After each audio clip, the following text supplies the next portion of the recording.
Good evening and welcome to the Essex Selectboard meeting on May 4th, 2026.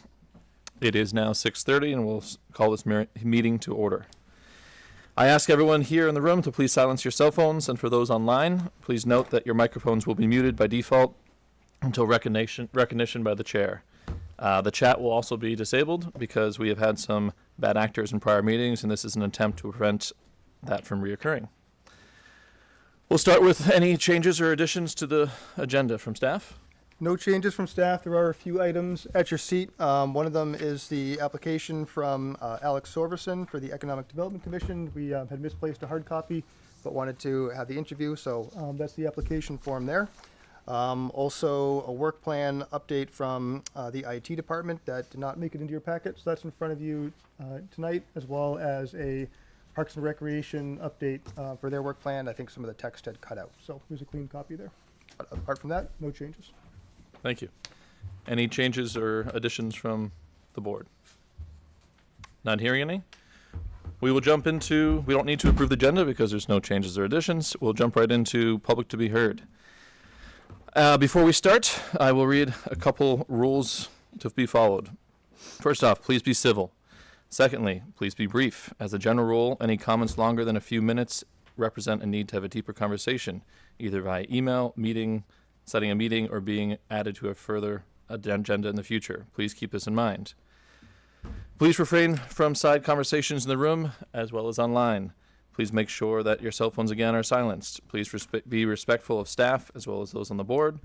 And when you are called upon, please come up forward, state your name and your place of residence. I will balance between both online as well as in the room.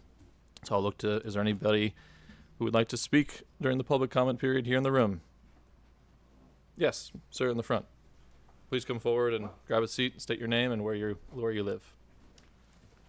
My name is Joe Chastanay, and I'm the owner of Essex Country Club. And I have a substantial complaint, and I pay a good chunk of taxes, so I don't feel I'm being accommodated or cared for in a problem that I have. A couple years ago, a golf cart was stolen, brand new one, $8,000.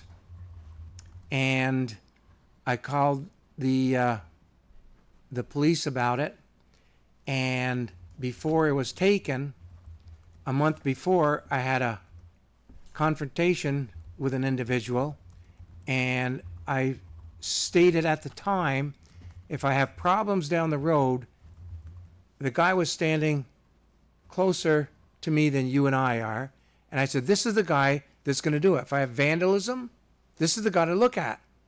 He had an agenda. I don't know, I didn't have any contact with him previous to that, but he had an agenda and he was going to exercise it. And a month or so later, I'm missing a golf cart. So somebody can say, well, that's just a hypothesis on your part. I don't believe it. And this weekend, I had a utility vehicle stolen, and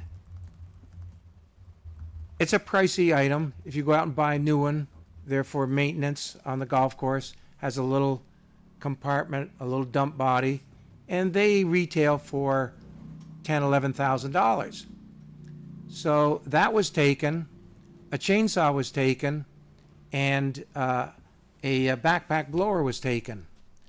So I called the police to report it, and I don't know if I should mention the officer's name, but I did report it, and he quizzed me on a lot of things that I don't think are relevant. And he asked me on my age, okay, and he also asked me what I paid for this piece of equipment. And I said, this is the value of that equipment. What I paid for it isn't the important point. The important point is I paid X number of dollars for it. And I said, I have a good candidate that I believe took the piece of equipment. There's a previous employee, and I think that's where the scenario is. He didn't ask me who this was. He just took down a few points that he could fill out on a form on his side, but never said, can I stop out and go over this and talk more detail? I don't know about you folks, but if you have a piece of equipment in your backyard that's valued at $10,000 and it comes up missing, and you report it to the police and say, hey, this is missing, and I think I know who took it. A couple years ago, I told the officer when I had a golf cart stolen. And I said, this is the guy, this is the candidate. I said, can't you go over and at least try to get something out of him? The officer said, well, I asked him if he took it. I asked him what does he expect him to say? Yes, I took it? He's going to deny it, of course. So that was one incident. I don't feel that my taxes that I pay on this property they're substantial. And I think I deserve a little better accommodation when something like this occurs. I don't draw any items from the town as far as sidewalks, water, sewer. The only thing I do is ask for the police to help out. And I don't want to say this here and then have the police call me tomorrow and patronize me and say, oh, Joe, we're going to work on that. And then that'll be it. I think something should be done, and I'm coming to you guys and saying, this happened to me. So if it happens to me, it happens to everybody else. So I don't think the mileage from the police department is adequate. So that's my point, and I hope it sets with somebody here and something can be done about it to at least address my point of, I think I know who took it. But did the police say, let's see if we can help you out? No. They took down my name and a couple other incidentals and say, okay, we'll see you later. So I'm here to make that statement. I think you should be aware of what's going on out there. So that's my statement. I appreciate bringing that to our attention. Thank you very much. Okay? Thank you for hearing me. Of course. Yes, Ms. Dunn.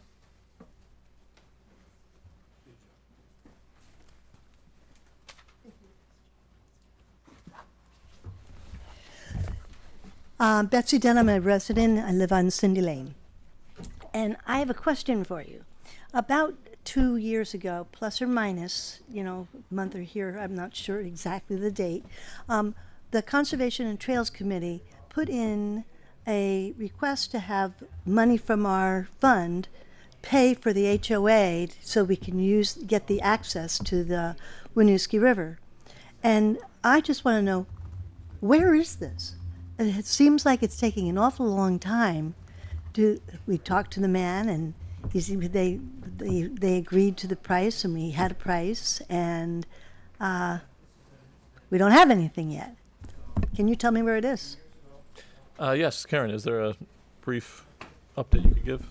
Sure. So, Betsy, you might be referring to there was a parcel that the CTC had recommended the select board consider for use of the Conservation Reserve Funds. I can barely hear I'm you. sorry. I'm not used to this. I think you're referring to the property along the Winooski River that the CTC recommended be purchased through Conservation Reserve Funds. Yes. Is that what you're... That's exactly. And at the time, it was one parcel that was recommended, and then the project sort of expanded to consider neighboring parcels, and I think that might be what you're getting into in terms of talking with the owner. So with regard to the smaller piece, the select board did authorize staff to reach out to that property owner, and we have. My understanding is the HOA has a new president, and that person is trying to get their feet under them as far as this discussion is going. With the second property, we haven't come to any agreements with that property owner, and we're at this time moving forward with the smaller piece. There's not necessarily the indication of interest that there was with that piece next door. Does that give you anything? Okay, so so should we expect to see the access for this summer? I can't answer I- that. We've asked the property owner to sit down and discuss the property with us. They haven't been able to do that to date. So the ball is with them, and we're open to talking with them as soon as they can make themselves available. It's moving forward, but it has hit a little bit of a hurdle. Okay. All right, so I hope to see it this year. People really want it. Thank you, Betsy. Yes, in the back with the hat. No, there we go. Hi, Ken Signorello. I have two brief items for you. I will share with you civilly. First one is, oddly enough, I'm still on the mailing list for the city's notifications of their city council meetings, and I happened to get one today, a special meeting. Vicious dog hearing, only thing on the agenda. Brilliant idea. I'd like to suggest that the policy for our select board also be to make vicious dog hearings be special meetings so that you can focus on that one thing only. I think it's a great idea. I hate to say that the city is doing something better than us, but apparently on this one they are. Second issue, at the 1B hearing that we had recently, or consideration that we had recently, and I think I've mentioned it at planning commission meetings also, we have some abandoned houses in our town, and we have apparently a housing shortage. It would be great to see something happen with abandoned houses. I pass one every single day. I leave my house. The chairperson as well does. And at the recent Conservation and Trails Committee celebration of Arbor Day at the tree farm, I happened to notice that our town is the owner of an abandoned property, an abandoned house. And it might be nice to see if maybe the Housing Commission could be charged with coming up with a project to rehab that house or remove it and rebuild it. CTE might be a candidate to help with that. It seems ironic that we're concerned about a shortage of housing and the town itself is the owner of an abandoned house. Thank you. Thank you for your comments. Yes, Lorraine. Hopefully quick. Lorraine Zaloom, 74 Center Road. Hi, thank you for being here. A couple things. I noticed when I was doing some research, there was a old problem on Towers Road that is right by Alderbrook. And I was just wondering if we'd look at that and if we could have an update on the status. Because I'm wondering if the owners might need help. I'm really concerned that it's right on Alderbrook. The other thing is, I understand that because when Bill Silverstrom tried to put in a letter that we have a deadline of Wednesday something, Greg, I think mentioned it, Wednesday something. Noon. I wasn't aware of that. It's not easily findable. Can we make that findable on different pages so that people know that ahead of time? And the other thing I've requested for a number of years now, if we could please have an agenda at least a week in advance, because I think it would make things more efficient if people would see what the agenda is a week in advance so the public has time to gather information. And I think it would, instead of being reactive, be a little bit more collaborative. Please ask that we do 1 to 2 weeks in advance for agendas. It's kind of a catch-22 to have a deadline and not know what's on there. Thanks. Thank you. Is there anybody online? Anybody else in the room? Not seeing any. We will move on to our business. At this time, I will look for a motion to open the public hearing. So moved. Motion by Ethan. Is there a second? Second by Meg. All those in favor of opening the hearing, say aye. Aye. Motion passes 5-0. Excuse me. Greg, do you want to give Aaron, why don't you give us the background? I'll give you a brief background of this. Deer Crossing Lane is a 0.47 mile Class 3 road here in the town of Essex, located off of Saxon Hill Road. Is there any way to put page 8 of the packet up there? This process is basically called, and it is termed by all the legalese and the land surveyors and by statute, laying out of this section of road. In the past, this road was built in 2 phases, phase 1 and phase 2. Phase 2 submitted, and we recorded all the proper easements and deeds of the 60-foot right-of-way for Deer Crossing. It just so happened that in the mid-90s, when we completed phase 2 of this road, the documentation wasn't recorded properly, and therefore there was no real track for legal ownership of this road. So we've been maintaining it, plowing it, salting it, paving it, taking care of that right away now since that time. Basically, we noticed this back in 2023. I think Shannon was just going through some of our roads and paperwork and found, oh, wait a minute, section 2 was never properly recorded in the land record. So here we are. There's a process through state statute to do this. This is part of that process, is to have a public hearing for the purposes of laying out of this phase 2 of Deer Crossing. This will allow us to clear up any paperwork or deficiencies we have with the required deeds and land records. Looking for questions, comments. I have Leah Sanguineni, one of our engineers at Public Works here, who did a lot of the heavy lifting with Joe Flynn in the audience somewhere behind me here. He's a licensed land surveyor that helped us with this process. Thank you, Aaron. I'll turn to the board. Any questions for our Public Works Department? Kendall. We'll have an opportunity when we actually approve it later on after the public hearing to make comments as well. Correct. That's a business item. Okay, I will wait. Thank you. Okay. Then I'd love to open this up for public comment. I'll try. Betsy, we've been having some trouble with that TV, so I'll do what I can. You can also try to handle this a little bit.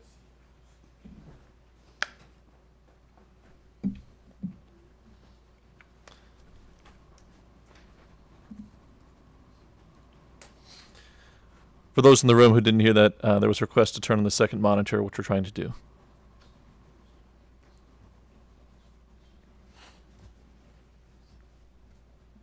Possibly without success.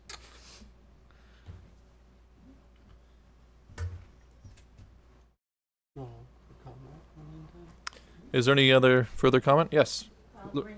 Lorraine, could you come up to the mic? Sorry, I don't want to boot those guys. I'm used to Sorry, it. Aaron, are you? I'm used. Okay, thank you. No need to leave.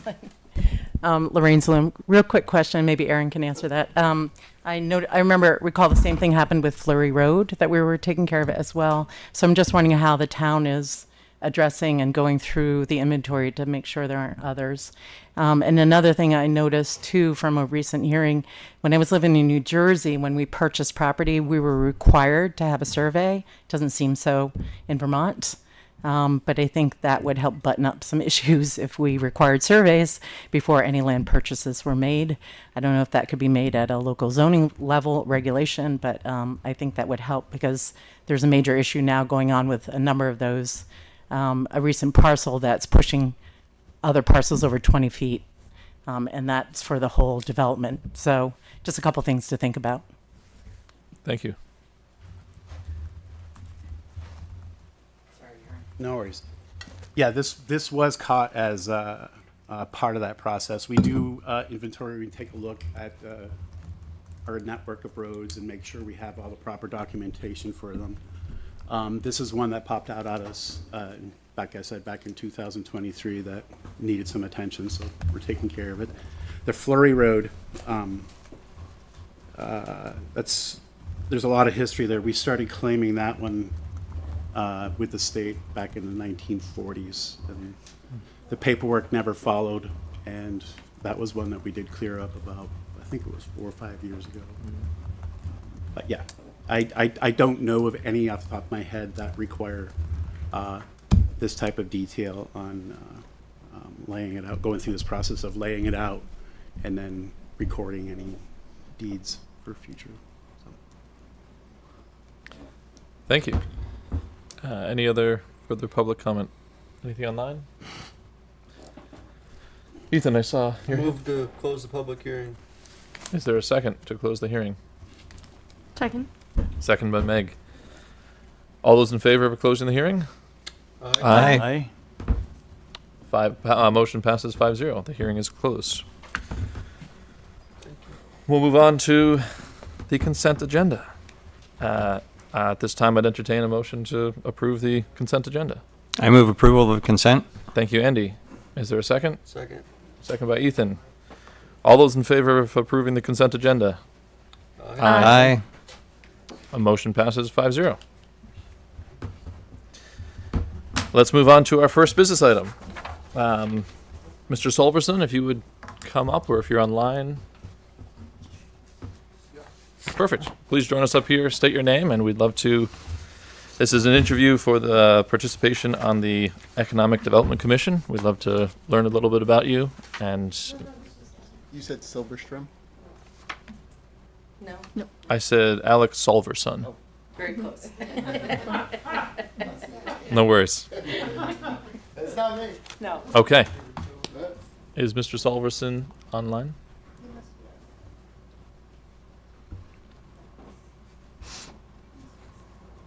Not that I'm seeing, no. Okay. If he shows up, we'll fit him back in. But let's move on to our second interview of the night. Mr. Nye.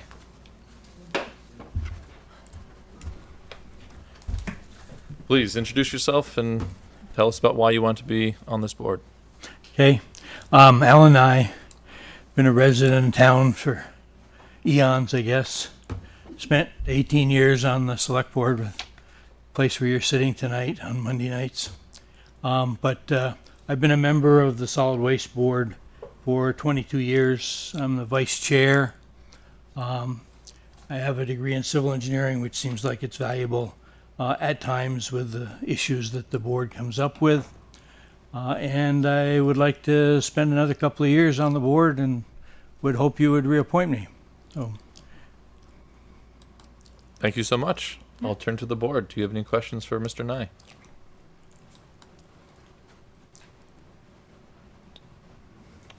Kendall. First of all, I have no problem with your qualifications and looking forward to appointing you again, but I will ask the elephant in the room. Did the commissioners have anything to do with the loss of the $3 million? we're having something to do with it now. Okay. We had nothing to do with it. You know, the bill came in and somebody paid it. Another bill came in and somebody paid it.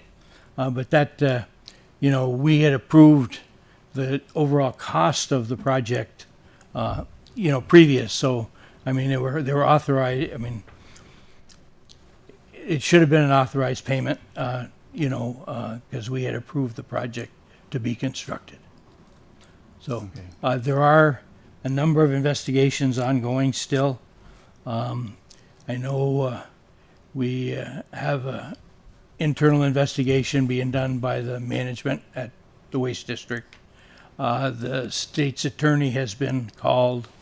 The FBI is working with the staff on that. So there is a lot of things still out there.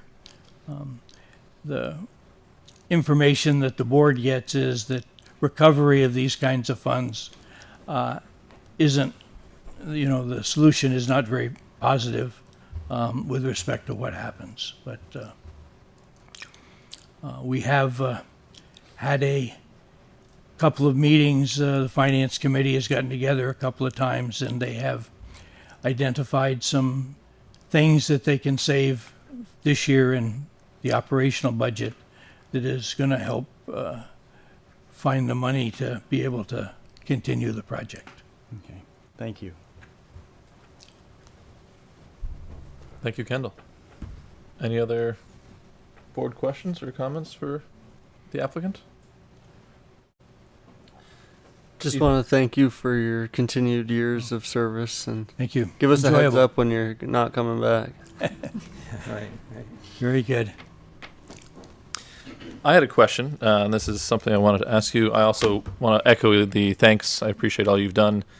And I was curious if there's any needs, now that you're looking ahead for another 3-year term from the select board that you feel you haven't gotten, that you'd like to, you know, go into this possibly new term with.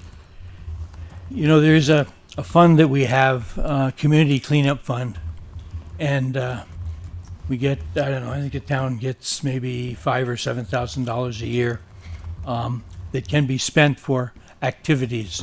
We used it when Dennis was the town engineer. We used it to dispose of Christmas trees, recycle them into something else.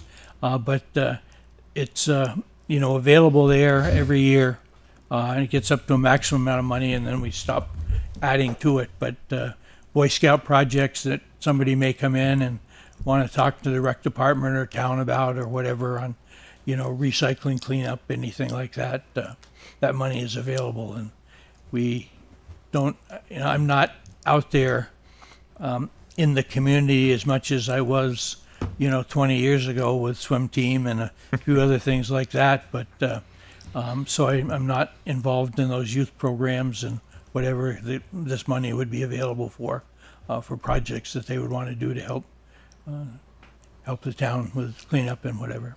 Is there an application deadline? No, it's constant. Okay.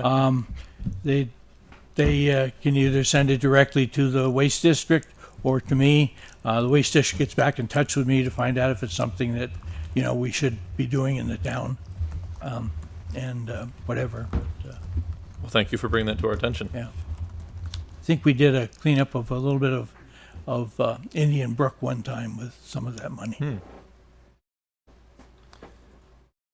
Do you have any questions for the board? No. I don't think so. I know that you recently lost a alternate to the board, to the Waste District, and I did a little bit of research with respect to that. They do send out a little packet whenever anybody's been nominated.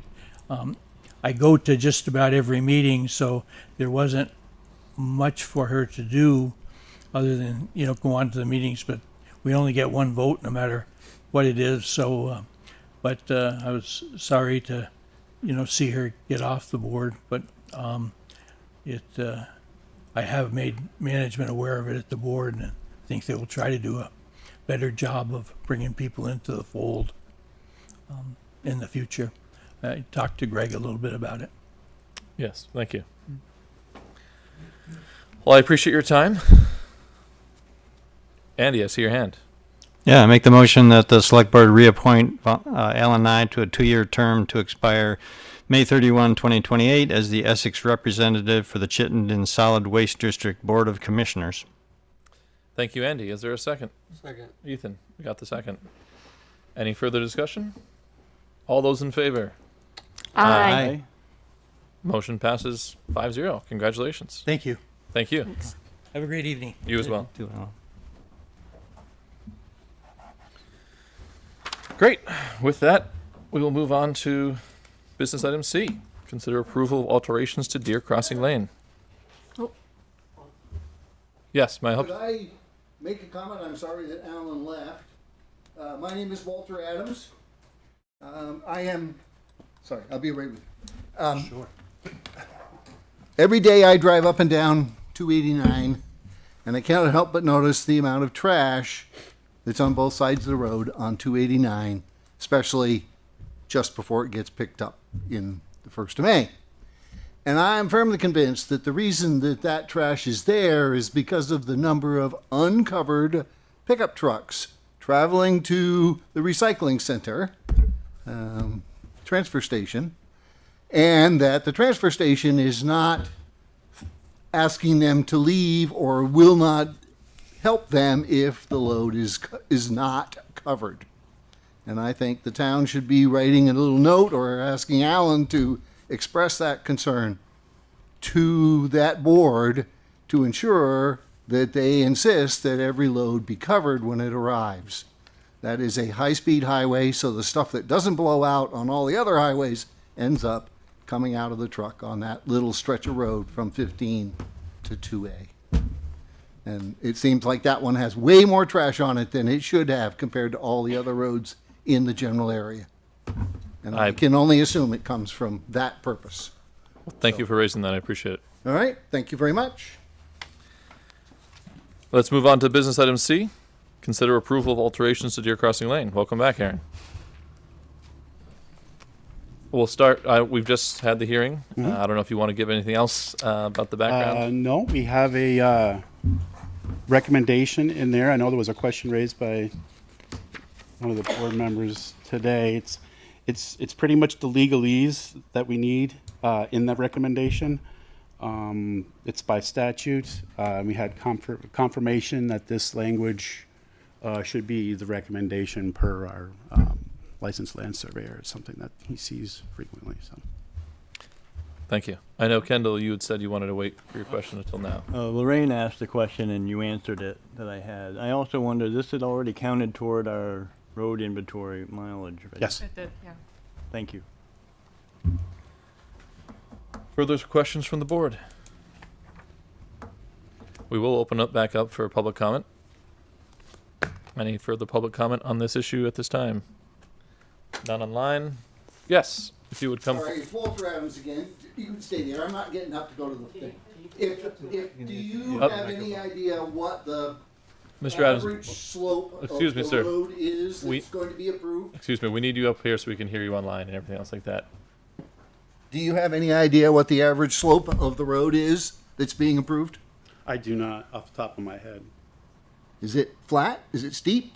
Deer Crossing is up. You come the first phase, the first section. There is a hill. There's a slight S curve, and then that last phase is fairly flat, with a large cul-de-sac at the end. Okay. Thank you. Thank you. Seeing no further public comment in the room, no further public comment online, I'll bring it back to the board. Ethan? Make the motion in pursuant of 19 VSA 711, the select board within 60 days after the examination and hearing return the original petition with a report of its findings and of the manner of notifying the parties together with the survey to the town clerk's office. This shall be recorded by the clerk. Is that the Motion. right recommendation? That is the right recommendation. The motion's on the ground. Is there a second? Second. Second by Andy. All those in favor? Aye. Aye. All those opposed? Motion passes 5-0. Thank you. Moving on to business item D, discussion about reappraisal forum on May 6th. I believe this is you, Karen. Sorry.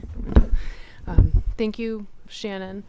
I'm very briefly wanted to take advantage of the captive audience and offer up Wednesday at 11 a.m. and at 6 p.m. We're hosting right in this room and online a sort of FAQ with regard to the reappraisal project. So this is for town property owners, city property owners, and we'll have the reappraisal contractor there to answer questions and provide an overview of what the process looks like, where they're at, and what next steps involve. So just wanted to take a second to advertise that and share the meeting details for those who may want to attend online. Thank you, Karen.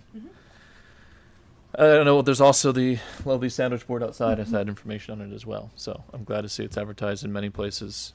Any questions or discussion from the board? Kendall? I just had a question, and will it be very easy to set up the informal hearings, if so desired? That'll be a lot of information for the residents, so they can easily do that? Yes, every resident or property owner, excuse me, both in the town and the city will also receive a notice that is required under state law that advertises those informal hearings, how to reach out, when they're offered, how long they'll be, what to bring. That sort of thing. We're also working, just while I have you, on a brochure that would go to all property owners, just as offering a guide to folks of what's involved, what you can find on the website, how to make arguments that you're missing data or other things that are going to be important for getting things right. I only mention that because property owners are aware of the appeal process, that you get a notice and then you can appeal it, but I don't believe in the past we've been able to have an informal meeting with the appraiser. So I just wanted to make sure that folks knew they could do that. So, Thank you. thank you. Ethan? Is this going to be recorded? Yes. Awesome. As a follow-up to that, is it going to be posted online, the public forum? Yes. Like a recording of it? Yep. So Okay. it would be posted on the town's website. Yep. Just a note that this is going to be recorded by us. It's not a town meeting TV production, so it wouldn't be on their website, but it would Yep. be on our YouTube channel. Okay. Thank you. Great questions. Anything further from the board? Moving on to public comment.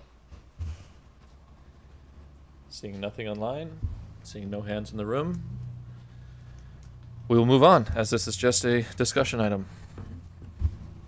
Moving on to business item E, presentation and potential action to warn public hearing about fiscal year 2027 water and sewer budget. Aaron, please join us again. And Dan.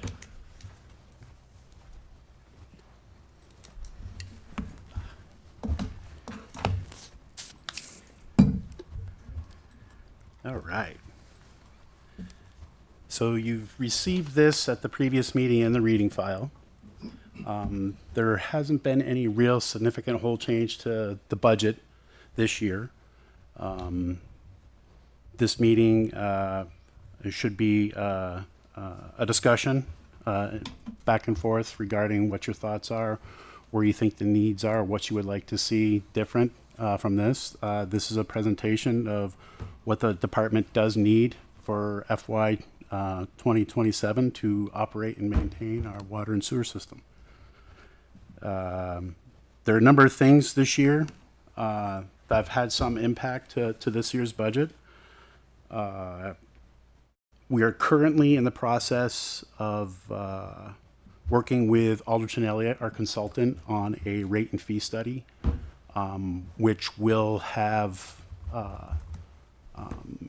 I think we're going in a direction that's going to be a significant change from how we do business and operate right now.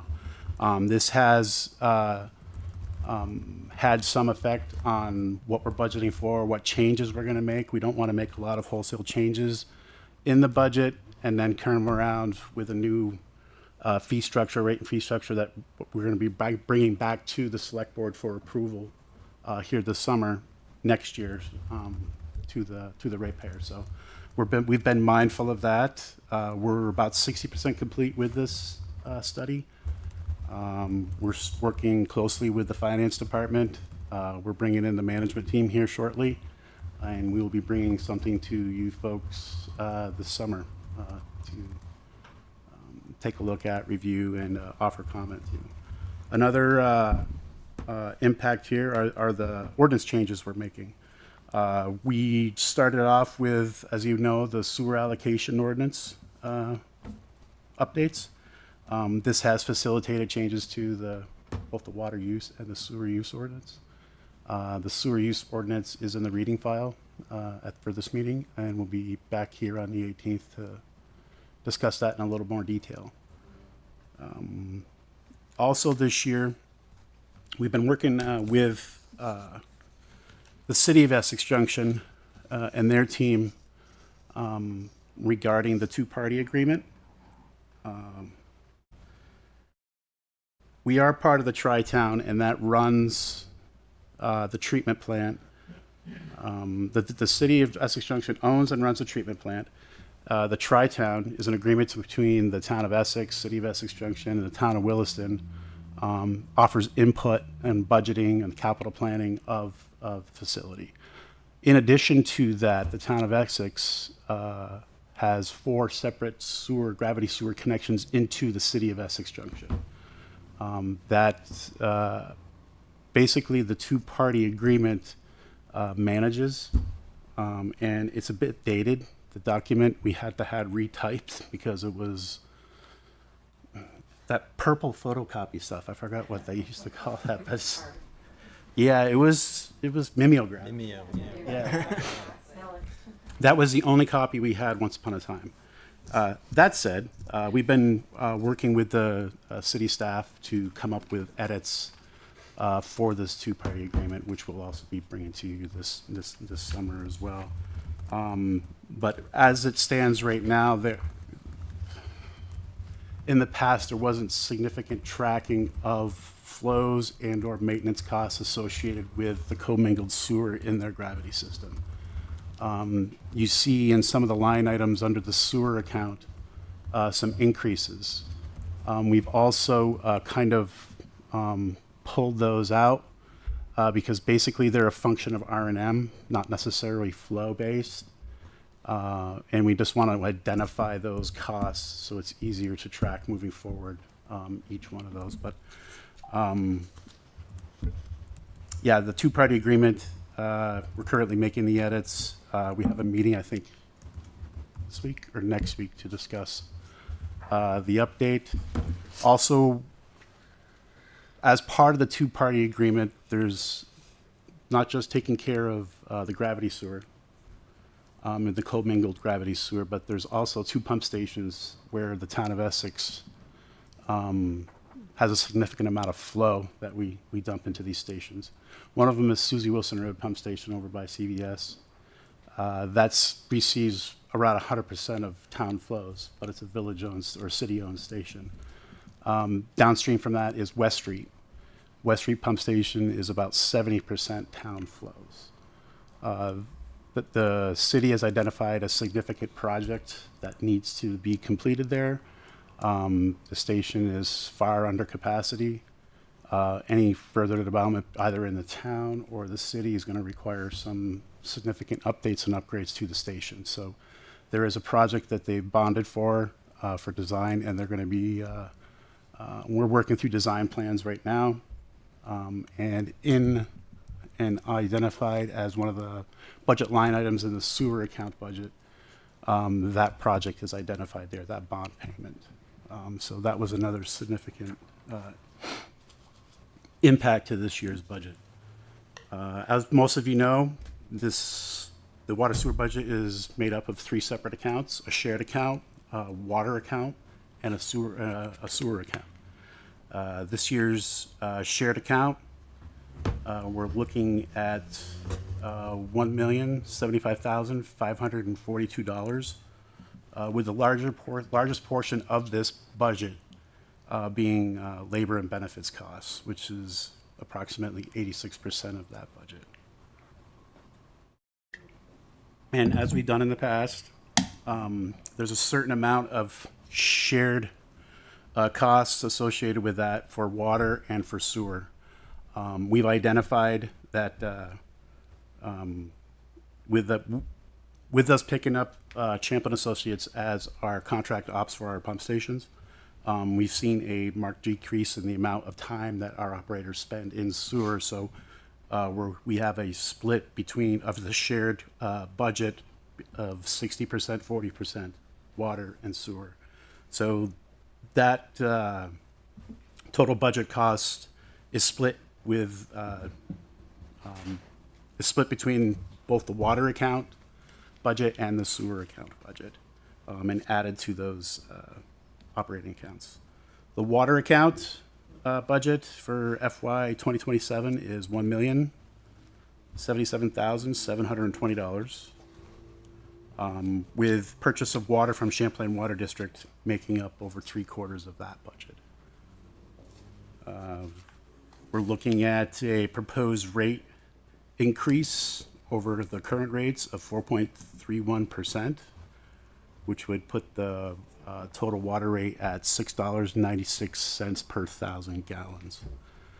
For a single-family home using 200 gallons per day, this rate increase equates to an annual water bill increase of $21 or $1.75 per month. And as I stated prior, we don't really want to make too many wholesale changes in the budget. So staff elected to keep the minimum water charge the same as it was last year at $240. The sewer account budget for FY 2027 is $1,947,564, with 3 major impacts to this budget.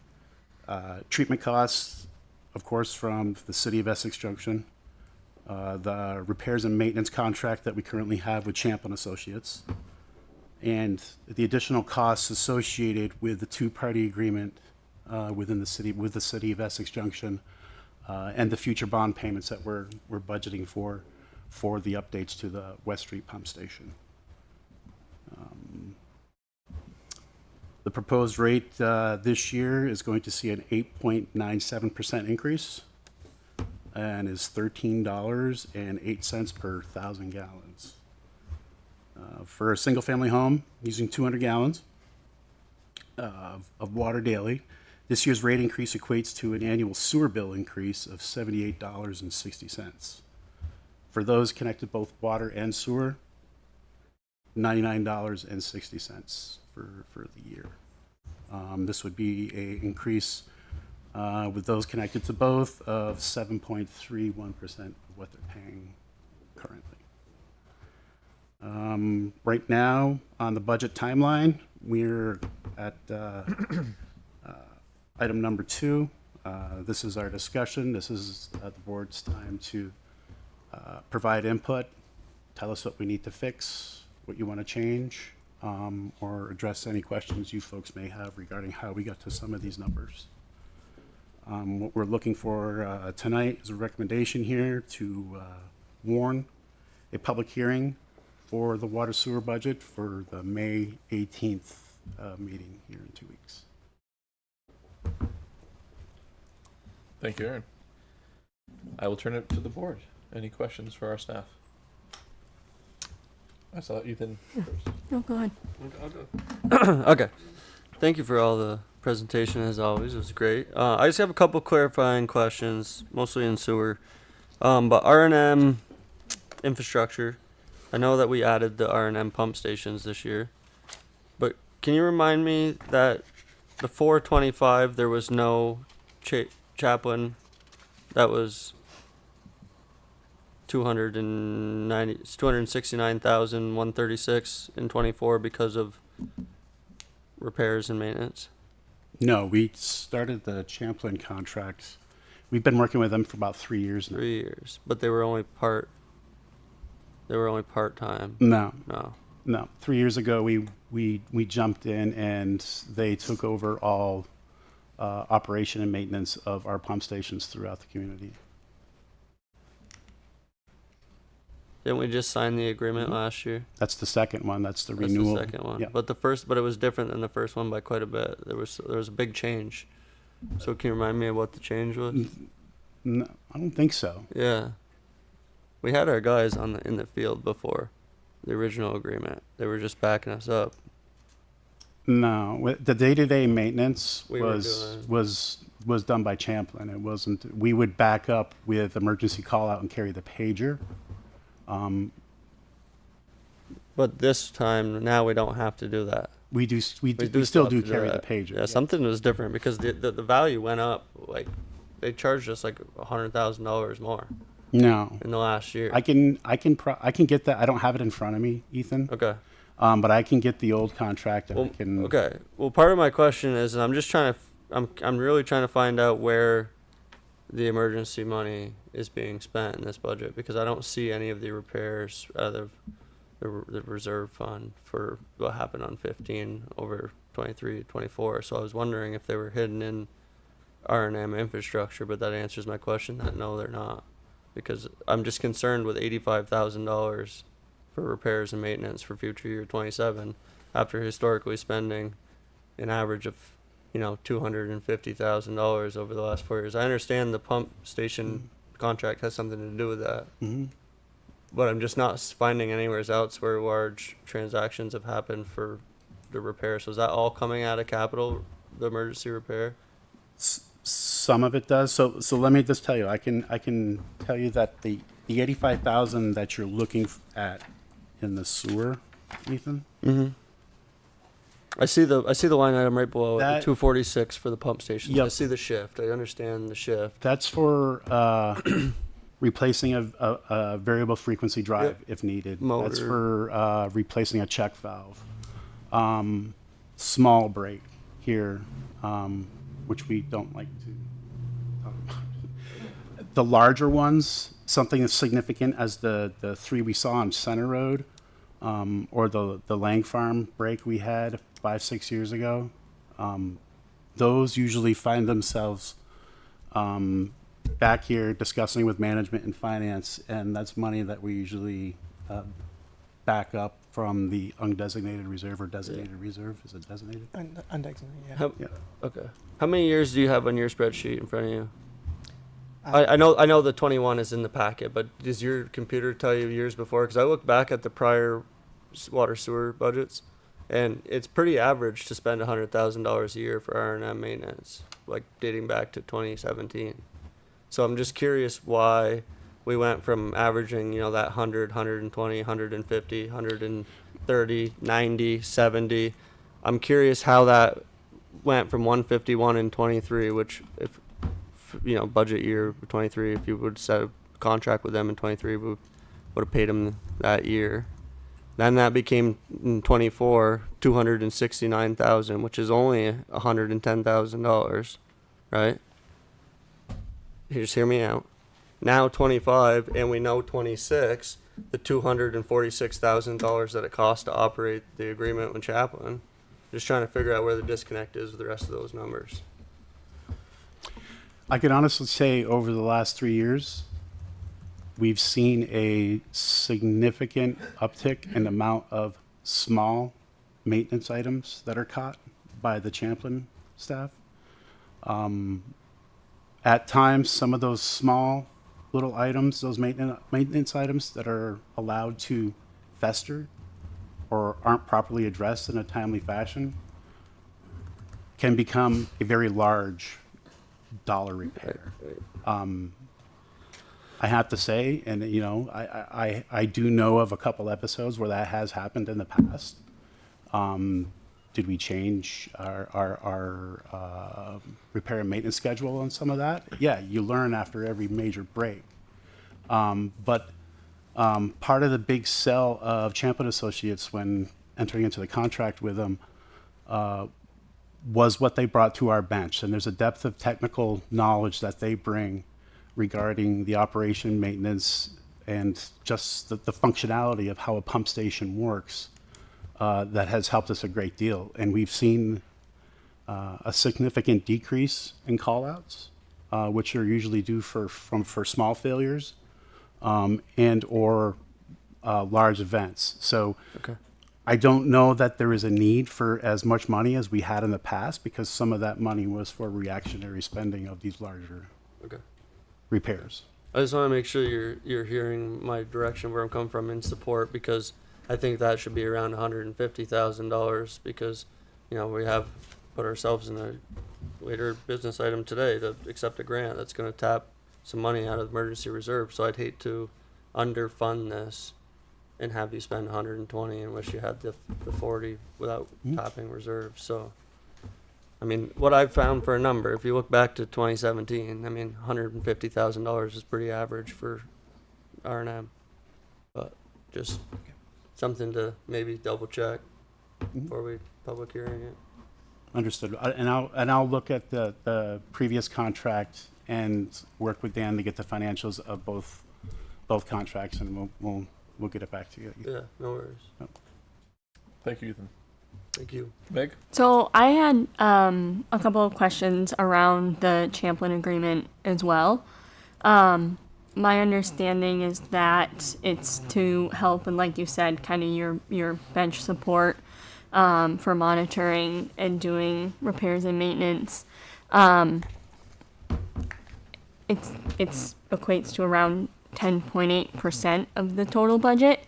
And I'm curious if we've looked into hiring a staffing firm and putting a little bit of money up front to try and fill. I understand these are hard to fill positions, right? They have a pretty specific skill set that you're looking for. And so I'm curious, have we looked at, you know, putting a little bit of money into hiring a staffing firm to try and bring these back in-house? It seems like a pretty decent amount of money that we're spending to contract out this, where, like you said, having that specialty, you know, in-house could be a valuable asset for us. Mm-hmm. It's a function of how much we can pay these technical staff members. I don't know that we can get the same type of service, at least at the higher level, that we could from some of the applicants that we've had thus far. And It's nothing against the applicant pool that we have or that we've had or any new hires. It's just there was no training. They don't have the training. They're being trained right now. We're back down to 2 water and sewer staff members. We have acting foreman, and we just hired a level 1 water sewer operator. Basically, a level 1 water sewer operator is an apprentice. They're learning all the ins and outs of what a pump does, what a hydrant does, how to turn valves, and learning our system. Over the past 3-4 years, we've had very little luck attracting talent for these positions. There's a number of reasons why, maybe pay, maybe it's the location, travel time to get to work, because we need these people to live close by, because we need them to respond in an emergency for a pump overflow that they may need to be at a certain station within 45 minutes. There are a number of factors. Champlin Associates at the time was the right answer, and their contract has evolved with time, and I think they're doing us a pretty good service. It's also allowed us and our team to stop addressing the significant amount of time involved with the maintenance of those pump stations, to concentrate on other portions of our system, not only in the sewer system, but also the water system. So there's a number of factors there why we're using the contract ops and not trying to actively search for. Okay. I just, I wonder, and perhaps it's not a matter of holding this up for now, but it could be worth working. I know we have a new HR person on the staff within the town, working with them to figure out, what are the economics of putting a little bit of time into potentially really focusing on staffing that. The other thing that gives me a little pause is there's $75,000 in additional maintenance completed by Champlin. That's kind of an additional line item. And I'm curious, if we were to have another full-time staff member, could some of that be eliminated, right? There's going to be a markup on an outside contract. So just something to consider is all. Thank you, Meg. Yeah. Further board comments? Questions? Yes. Kendall. So I'm going to sing like a canary. I agree completely with the Public Works Director moving the funds to not funding the capital this year. But I can see the writing on the wall that we're going to work ourselves into a problem with capital in the future. We do not have enough capital for all the water and sewer stuff that's coming down the pike. So this is mostly for the board. I just hope that the budget rates that you're reviewing is going to have such things as short-term asset table replacements and capital replacements and funding for all of that. Because really, you shouldn't be having to increase your water and sewer budget by a couple $100,000 to do a pump station repair. You should plan for that so it comes out of the capital. It's a one-time expense. So any of those expenses should be covered through your capital. So I can just see the writing on the wall that we do not have enough, we have not planned enough capital for our water and sewer, and we need to address that going forward. So, thank you. Thank you, Kendall. In not seeing any other board questions or comments, I will turn it to public comment. Yes. Lorraine, would you come up and, Dan, would you mind jumping over for a sec? Yeah. Sorry. Very quick question. For Aaron. I was looking. If you could just state your name for the record. Thank you. Lorraine Zaloom, 74 Center Road. I was looking through the town plan today, and I was a little bit alarmed to see on page 119 a couple of the areas for our water system that were identified for expenditure of capital funds. As said that the two most significant categories are pipes with insufficient sizes to accommodate fire demand and dead-end lines that need to be looped. And it went through a couple of the areas, Pinecrest being one, Upper Main Street. And from Billy Butler Drive to Essex Way. I think we might have already worked on some of that because I was wondering if that was integrated in that work that was done in Center Road, because it said the construction was to start in 2025. And I do remember some construction up there. So I was just wondering how that went and if that was done. And the other thing that was concerning is that it says another category that could prove costly. In the late 60s and 70s, the town water system rapidly expanded. Pipes used were coated with asbestos cement. And because of the lack of tensile strength, the pipe is subject to shear failure when the ground shifts. The pipe also softened in some areas due to constant exposure to high water tables. The town does not have any plan to systematically replace the piping, but the project will likely become a capital need in the coming years. So to what Kendall is stating, I'm just wondering where we are with that, when were we going to start planning for that? That is alarming, and certainly water tables, from my experience, are certainly rising. Thanks.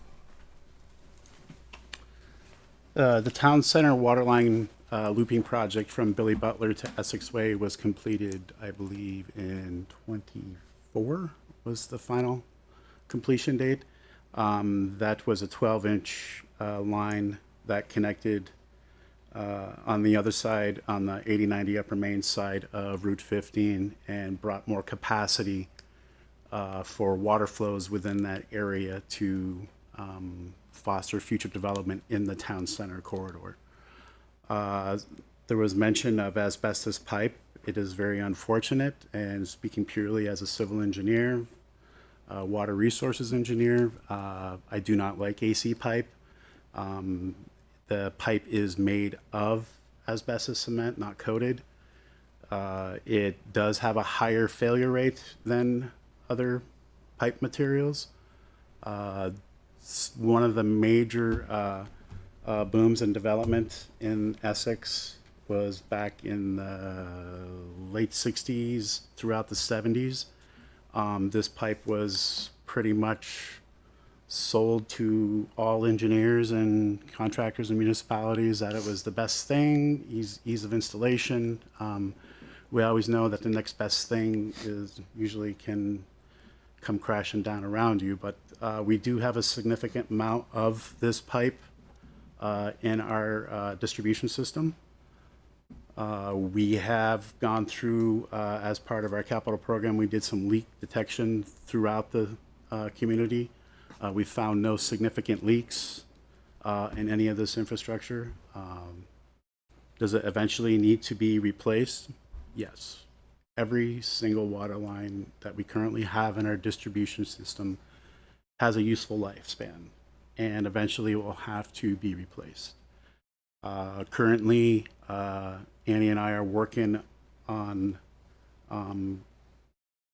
design and replacement of 130-year-old cast iron pipe in 40th and Allen.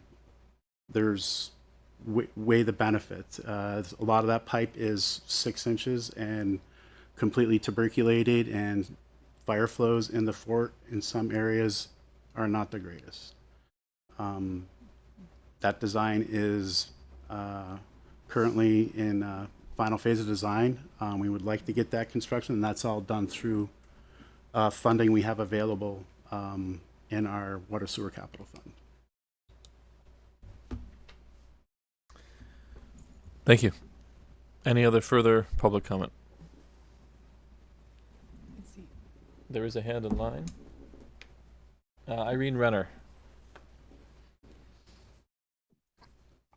Hi, everyone. I'm listening from home tonight. Speaking of water systems, maybe you're aware that a nearby town has run into deep trouble because they trusted that their staff were doing the right thing. And for 10, 15, 20 years, there were huge safety and health violations. And now they're deeply in the red. I don't know how many millions of dollars. Maybe no one knows at the moment. But if you're having trouble hiring someone and you need to pay a consultant, I guess better than have unsafe, unhealthful water flowing through those pipes. Thank you. Thank you, Irene. Dan, do you want to respond to that? Yeah. the Public Works Department does realize being understaffed is not ideal. It's not the ideal condition. It's not the ideal way to operate, run, or maintain a sewer system or a water system. Hence, we have the contract with Champlain. We also have a meeting tomorrow with Champlain Water District to look at alternatives for their team and some of their distribution folks to back up our team with our limited staffing at this moment. All of our staff currently that operate or touch our water distribution system are all Class D licensed operators. In the state of Vermont, I require anybody who works in water or sewer to get their Class D operator's license. Even though it's not required for an operator to touch the system if they're working under somebody else's license, I make it a point that anybody who touches a valve knows how to operate that valve. Anybody who touches a hydrant knows how to operate that hydrant. And they learn this with their licensure and their testing for their Class D license. Thank you. Yes. If you would please come up. I have Could you one just comment. could you just state your name, sir? Again, my name is Walter Adams. Thank you. I guess the first thing I should say is maybe I'm happy that I don't live where the water and sewer are, but maybe I'm not, depending on how my water and sewer behave. The first comment the question I would ask is, in this proverbial house that uses 200 gallons a day, how much is their total water and sewer bill for the year? What was that total? I only did the increase. You're right, yeah, and I was thinking those increases meant their bill's over $1,000. I don't think it's quite 1,000, no. I don't think I put it in there. Because it's, 7,000 gallons, right? I mean, 365 times 200 is 70. I could do them, yeah. 7,300 gallons, so, and then you got, 9 something plus 10 something is 19. I was asked to turn my phone off, so Yeah, it's warming up. At the I moment. understand. Anyway, the other comment that I would make is, as part of what I do for a business, I keep track of what towns charge for water and sewer. And I would tell you that the town of Essex is already pretty much at the top of that list in terms of how much they charge for water and sewer. And I see you're going up another 7%. So you're really going to be pretty close to the top of that list.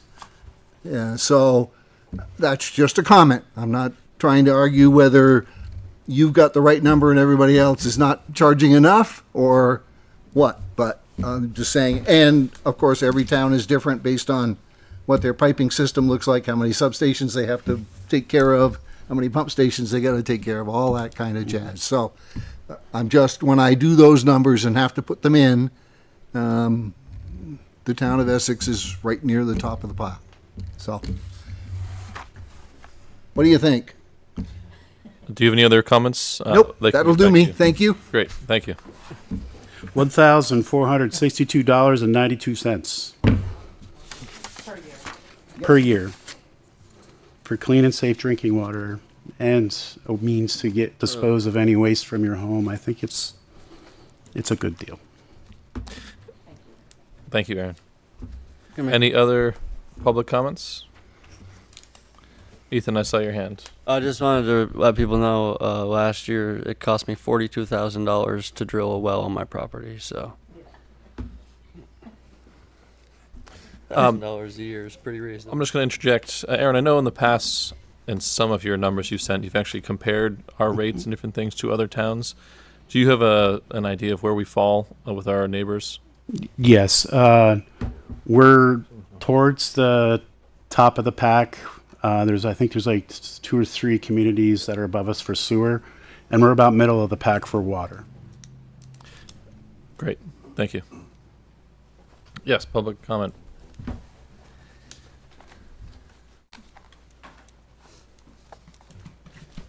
Evening. Bill Silverstrom, 36 Tanglewood. So, Aaron, if you remember, Dennis came by when we were having the pipe issue for the water, and I think we have those pipes on our street too. And at the time, we had some meetings about it.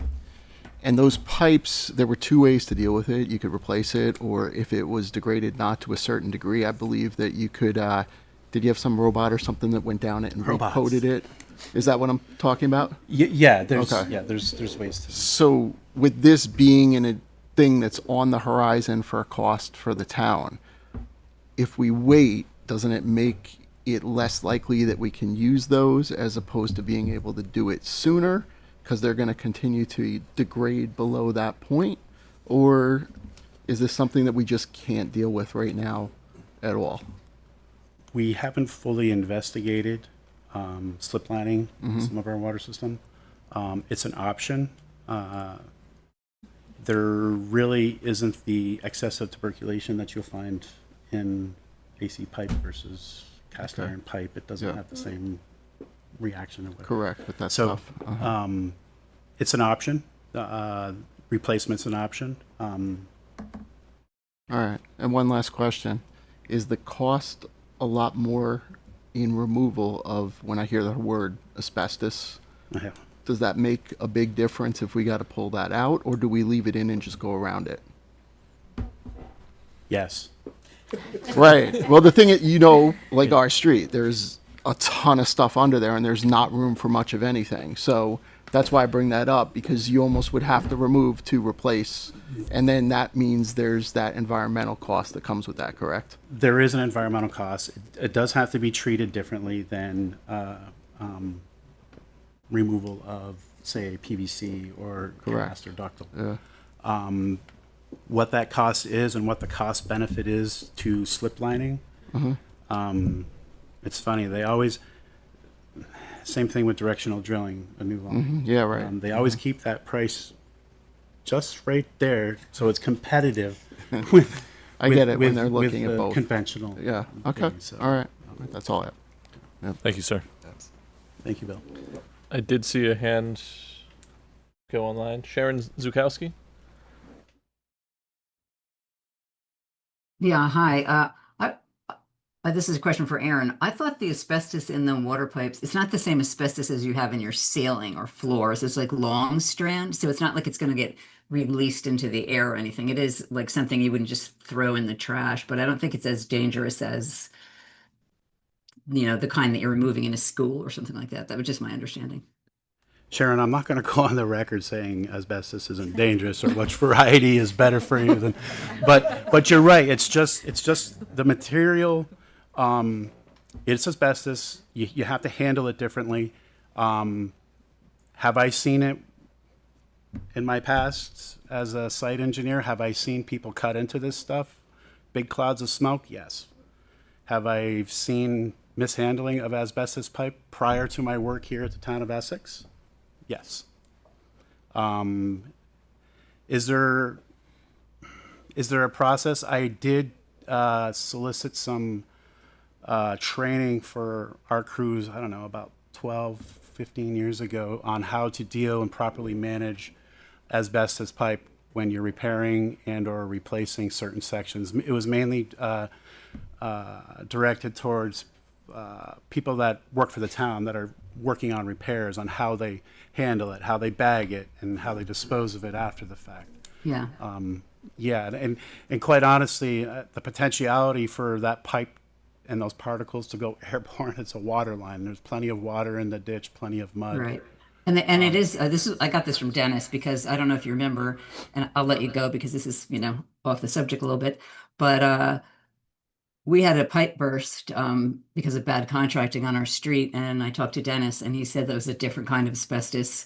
Like they didn't have to cover the whole thing with sheeting or anything. They just sort of patched the pipe. Anyway, thank you.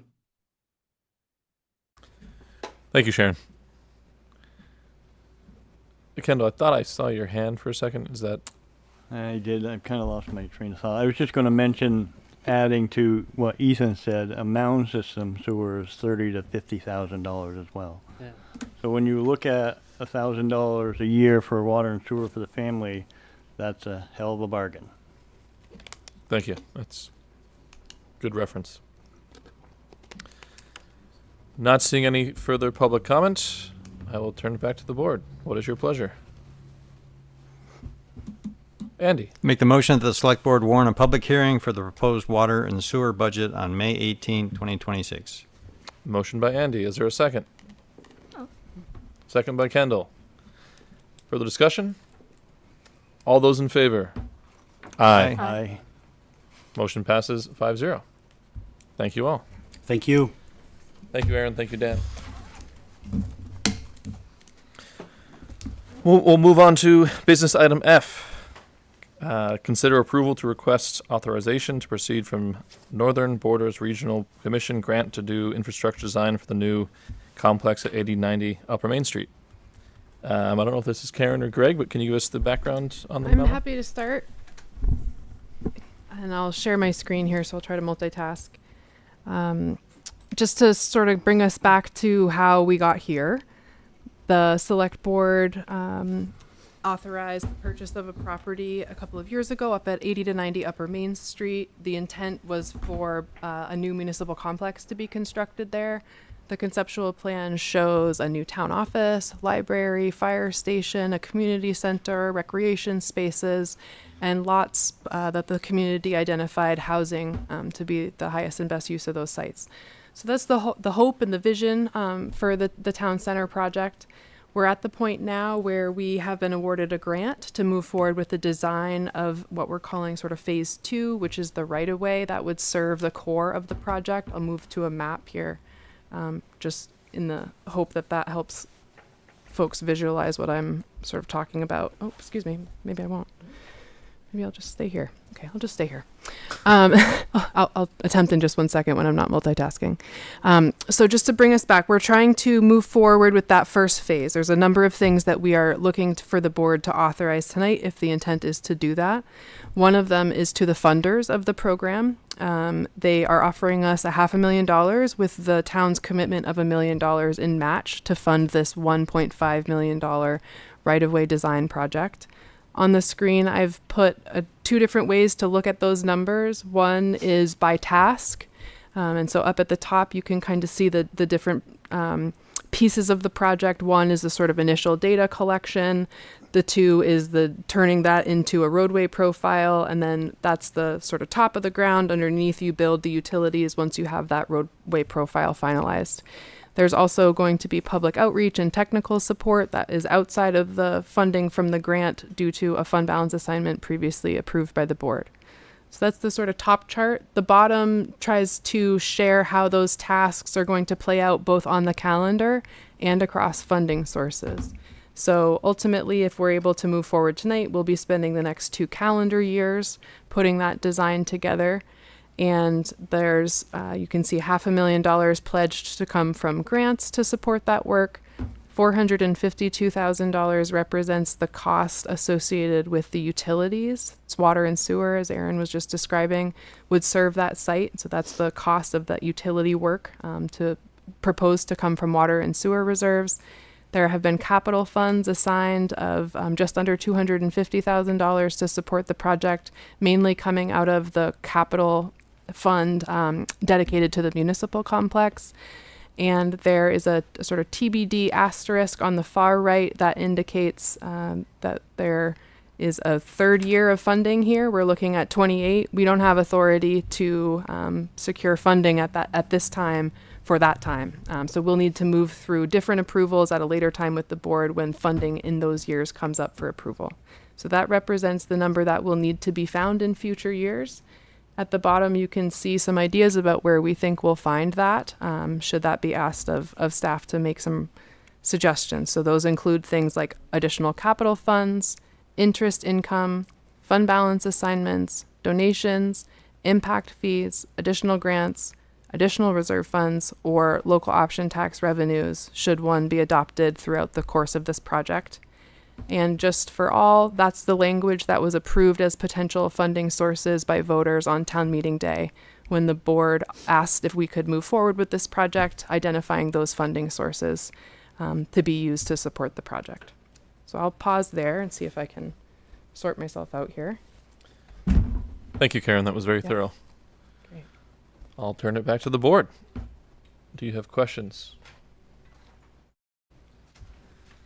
I'll just make my statement.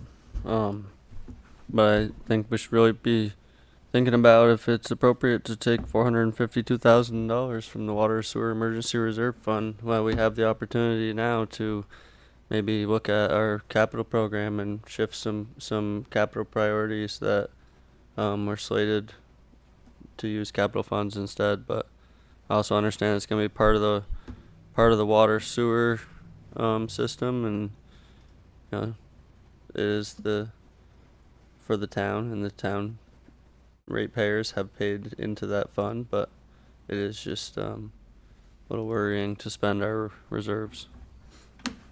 But I called the question last year and the public spoke and they want to spend the money, so I think that spending the money is okay. I just think we should really use our fine-tooth comb before we rob our emergency reserve fund. Thank you, Ethan. Kendall. I would just mention that I like the idea of using the interest for this project, because the interest that comes from all of the town funds is really an unplanned revenue source.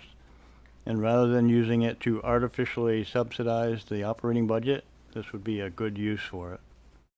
So that's just my 2 cents. That's a great point. Just for clarification, the exact funding source does not need to be identified. This is purely saying we have it, but it's not saying we're going to take X from here and X from there. Correct. So if I can move forward one here. Nope, still haven't figured that out. There's a draft letter in here to our funders that identifies we have the money. It could come from all of these sources. That's what they're looking for. They don't need a line by line accounting of each fund that it would come from, just a sort of commitment from the board that you're good for it. Correct.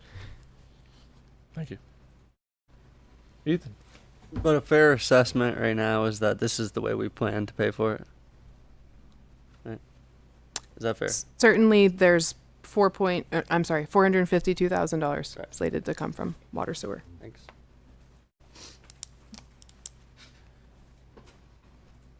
Not seeing any further hands from the board, I will open it up to public comment. Mr. Adams, please join us. Oh, yes. Let me get my 2 cents worth again. I keep trying.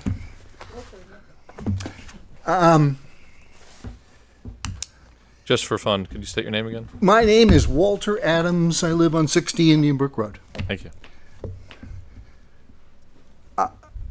I would appreciate that the town voters decided that they felt they could spend this money for this project. However, I believe you are nowhere near ready to commit any money to this project, because you have no idea what you're actually going to build. I mean, you've got somebody with a bunch of plans, but I don't really agree that we need a 43,000 square foot fire station. I don't agree that we need a 25,000 square foot library. And I certainly don't agree that we need a 28,000 square foot town office, all of which are monumentally bigger than their current facilities. In fact, the library is 10 times the size of the current one. And those have, the sizes of those buildings have a deep adjustment to what sewer and water and infrastructure you're going to need to make them work.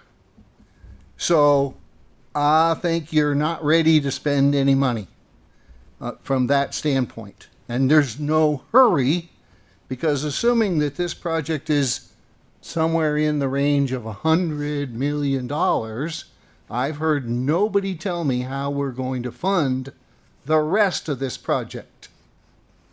Agreed that you're trying to nickel and dime it to death by putting in $1.5 million now, but where's the other $100 million going to come from? And unfortunately, because I'm in the construction business, commercial construction business, I know that $100 million is $110 million next year and $125 the next year. So you're not getting ahead of it by spending this money. So I don't know why you would think that you are in such a rush to spend this money until you are sure what you're actually going to use the property for. So, and right now you have some bonded indebtedness that's associated with the police station. $7.5 million. But really, the town is only on the hook for half of that, which is $4 million, because the village is paying the other half. So suddenly we're going to go from $4 million worth of indebtedness to $100 million.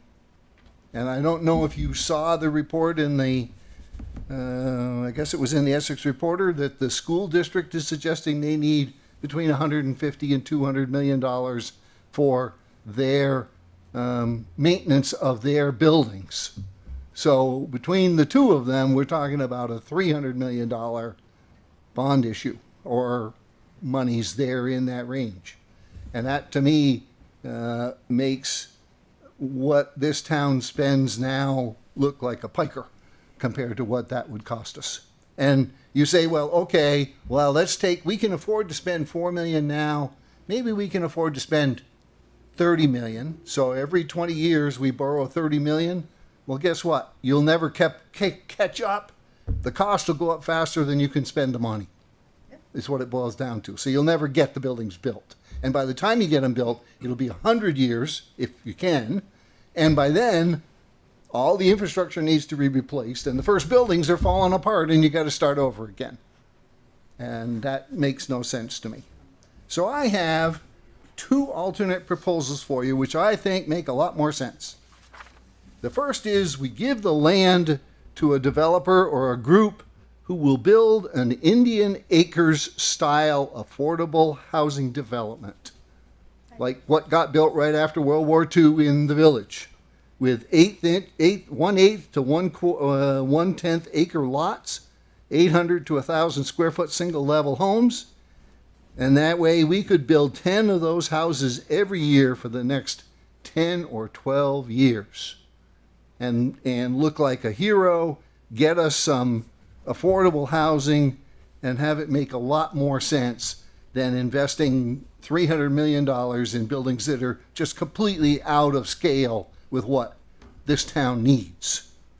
Now, the second choice is even more interesting in my mind, and that's that we contact the current president of the United States, agree to change the name of the town to Trumpville, and that he will give us $150 million to do so. Because I don't see that there's any possibility that this makes any sense at all.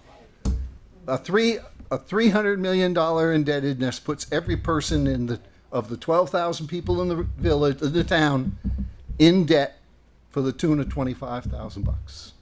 That's crazy. Absolutely crazy. And, and I think you're working real hard. The Development Board is working real hard to make it impossible to develop our industrial land, and that's where the real money comes from. It isn't from houses. Houses don't pay enough taxes to begin to fund this thing. You got to get something happening over in your industrial parks. You got to have something happen there that will provide some money without all of the other hurrah that goes on. And the nice thing about having the Indian Acres style facility would be those were likely to be people with limited in incomes, younger people. They will have kids, and that'll solve some of the problems with the town school system, because the town school system is running out of kids. So they need to have more kids. And by having a bunch of affordable housing in the town, we could average out what appears to me to be getting a very expensive town. So there's my comments again. I think you're way premature here to be spending any money on this at all. And I think you need to have a serious discussion about what was presented from your previous consultants to decide how and why you need a 43,000 square foot fire station when the current fire station is 7,600 square feet. And it would be the biggest fire station in Chittenden County by far. this is the biggest library by far. And in fact, if you saw the report today, the town of Williston, who approved building a new library, there's now a revolt going on there to get that getting it revoted, because they don't want to spend $11 million to triple the size of their library. So, and if anybody can afford to do it, it's Williston, because their taxes are significantly better than ours are. So thank you very much. That's what I have for you. Good luck. I hope you reconsider spending any money, because I think you're just putting money in the ground that will probably need to be fixed if you do it. Thank you. Thank you very much. Any further public comments? Yes. I just want to please. say that I agree with Walter. Could you just come forward and sorry, we need to have your name on record.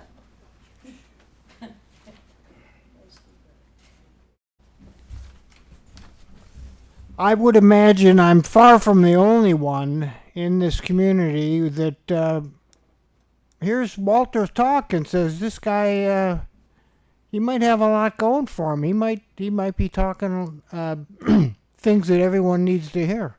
Certainly, we know that our taxes are always going to go up, no matter how many industrial sites we put in place. We know that we have shortages of workers, so putting in affordable housing as soon as we possibly can would be very wise. Thank you. Can you state your name? David Scopin. Thank you. Yes, Betsy. Or Lorraine, if you're jumping the gun. Betsy, you can go. Lorraine's Loom, 74 Center Road. Just a couple things. I definitely supported a municipal complex when we were first talking about it, but the economy has shifted, and I heed your words, Ethan. I work in plumbing, and I have seen, unfortunately, dramatic rises in some of the costs. And having worked in plumbing I work in wholesale, and I deal with pricing. So it's interesting to watch costs over time. And what's interesting in my experience over the 10 years that I've been doing this work, COVID certainly exacerbated costs. And now a new president has exacerbated costs again. We see the Strait of Hormuz, and in terms of what's going on with the oil. Oil is heavily connected to piping and sewer. I expect at some point that will go back down. So to me, in terms of looking at cost drivers, we're not well positioned to be building now. I think one of the board members had said last time when we discussed this that cost will always go up. That's not true in my experience. I've seen dramatic reductions in costs over time in my industry, and it's gone above where it was again. So to me, it's just not, those are some of the things in terms of the market forces that we need to pay attention to when we're doing our long-term planning. The other thing in defense of the fire department, my understanding about the firehouse is that we have to build one anyway. It's crumbling and there's serious problems and implications. And I thought that we had also considered working with Essex Rescue, who also is in need of a better campus. So I thought that was, I don't know if someone could elaborate on that, but I thought that was one of the things that was considered in terms of how many bays we were looking at, that maybe we would collaborate with the nonprofit as well. And maybe that would be a revenue source too, not sure. But I think that's something that certainly could be discussed as well. I grew up in Indian Acres. It was an incredible, and still is an incredible development. What's great about that development is there's hardly any sidewalks in it, so it reduces your cost of maintenance as well. And part of the reason that there's no sidewalks is because when you interconnect the small streets in between, it slows the traffic down so much you don't need sidewalks.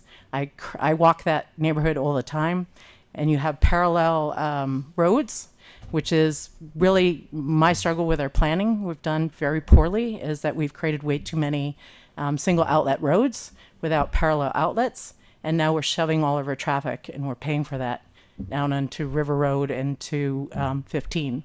So when I look at something like this, I'm happy to see that there will be arterial roads and that it's so close to the circ. I think that's wise to be close to the circ for the fire department because we're now hollowed out because of the succession of the city.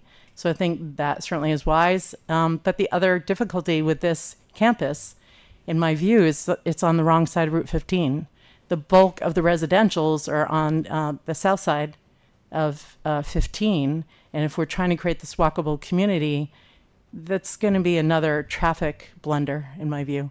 So I think there's just a lot of other things that we have to really kind of look at in terms of keeping future costs down when we do work like this. Thanks. Thank you, Lorraine. I did see a hand go up online. Is that gone now?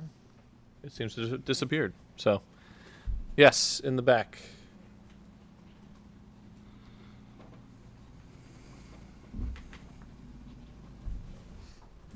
Hi, Cheryl Van Epps, 8 Rustic Drive. Let me switch my glasses. I heard a few comments earlier that I agreed with in part. I wanted to talk about the economy. One word that comes up in my mind to describe it is austerity, and that's federal deprivation.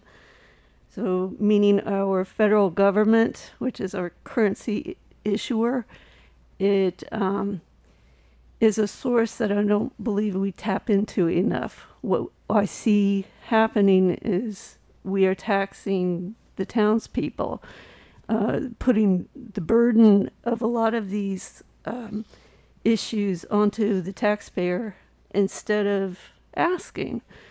So that question, that joke, the Trumpville, actually made some sense to me. Why aren't we asking for federal dollars to cover our infrastructure that's deteriorating? Why aren't we asking for more for our education, our transportation?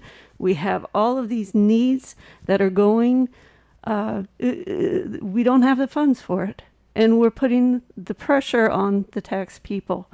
So why don't we? We call ourselves a brave little state. Why don't we put that letter out there? Why don't we put that call out there? I'm wondering, how long is it going to take?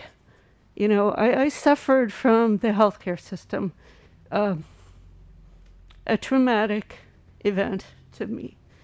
And I am just shaking my head at how many people are out there suffering. You know, we've got folks at Aunt Dot's, we've got senior citizen bus, healthcare costs, all these living expenses are going up.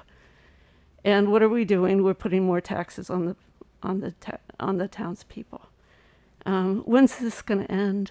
What are our values? Let's think about that. I see that's an item on the agenda. Think about these long-term costs. People like me, people like your own families are probably experiencing something too. I just want us to think about that. Thank you. Thank you, Cheryl. Betsy.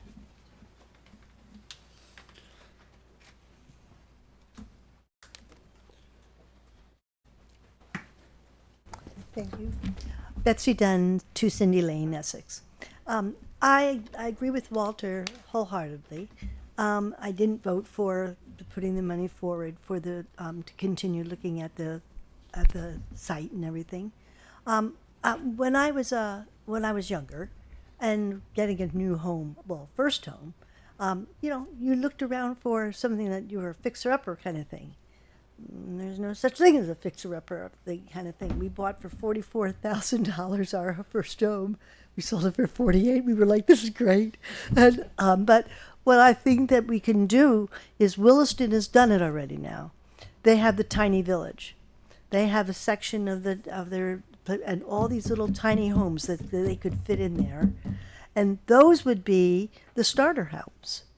People could get into one of those and they could live there strapped. And where are they going to go? I think that we should take a big breath and say, do we need to do what we think we're doing?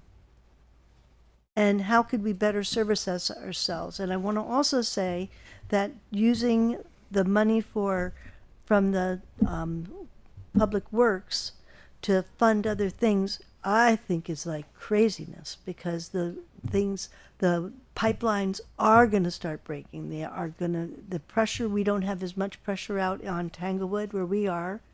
And I don't know. So I would ask you to really contemplate, what do we really need? Thank you. Thank you, Betsy. Not seeing any other hands in the room. Not seeing any online. I will turn it back to the board. What is your pleasure? Andy. I make the motion that the select board approve the proposed funding plan and direct the town manager to request authorization to proceed for the Northern Borders Regional Commission to begin public infrastructure design for a new municipal complex at 8090 Upper Main Street. Motion's on the floor. Is there a second? Second. Second by Meg. Discussion. Ethan. I just got a quick comment, but I don't want to shock anybody with my vote tonight, but I did gripe about this for a year and a half, and there was no real support for it, so I brought it to the town to be voted on as a whole, so my vote will reflect the will of the voters.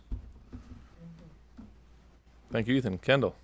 I would just note that it says very clearly in here that design efforts will continue through 2027 and conclude in 2028, and during this time, the town will seek community input on key Phase 2 design decisions and the next initial steps of Phase 3.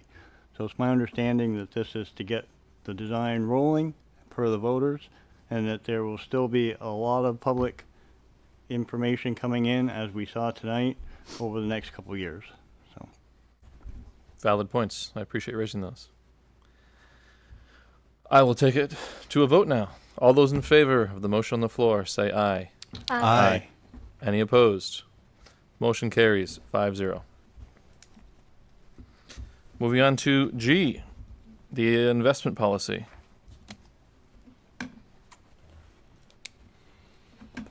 Okay, so I'll start this one off, and then if I get into trouble, I'll ask our finance director to help.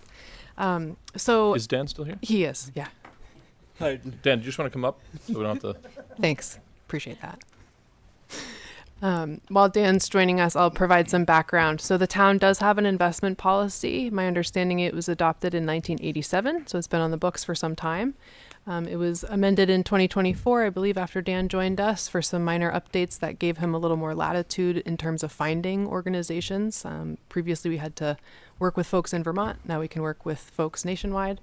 And as Dan and his team have been working on the interest piece of the income puzzle in terms of a funding source for the town, we're always looking for opportunities to bring to the board to sort of in service of the values that you've adopted. So before you is a proposal to direct staff to make to draft edits to the policy that would allow for a different type of investment opportunity than what's currently contemplated. So just as a background, our current policy requires that investments are FDIC insured, very reasonable, and that there are a number of safeguards in place and limitations on the type of investments that can be offered. We have come across an opportunity with the Vermont Community Loan Fund. They offer it, the framing of it as they're mission driven and they're community focused, and this is an alternative investment opportunity that we're bringing before you. So they offer revolving loan funds for a variety of different industries, if you will, including affordable housing, BIPOC business owners in Vermont, food farms and forests, outdoor recreation, agricultural tourism, and early childhood care. And so these are funds available to Vermont residents and property owners to support businesses that they're starting or growing or improving in some way.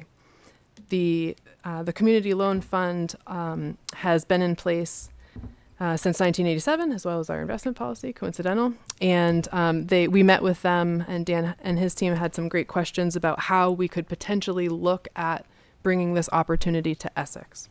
So one of the ways that we were exploring is if the board was willing to authorize investments in that type of a fund, they'd be willing to work with us on the eligibility criteria, related to those opportunities, and whether we could target Essex residents or businesses to make them aware of that, in terms of potentially partnering with the Economic Development Commission or other folks, Housing Commission, to advertise the opportunity for additional capital and potentially expand services beyond just access to capital in terms of like investor toolkits and how to develop a business plan, other things to support folks who are moving through their program, basically to help them succeed. So not just give them money and walk out the door, but really try to support and scaffold what they're trying to achieve with the revolving loan funds. So I think I'll stop there and ask Dan to hop in on the specifics because I don't want to get anything wrong. Yeah, and I think, the important step for us here is maybe make an entry-level step into this type of investment.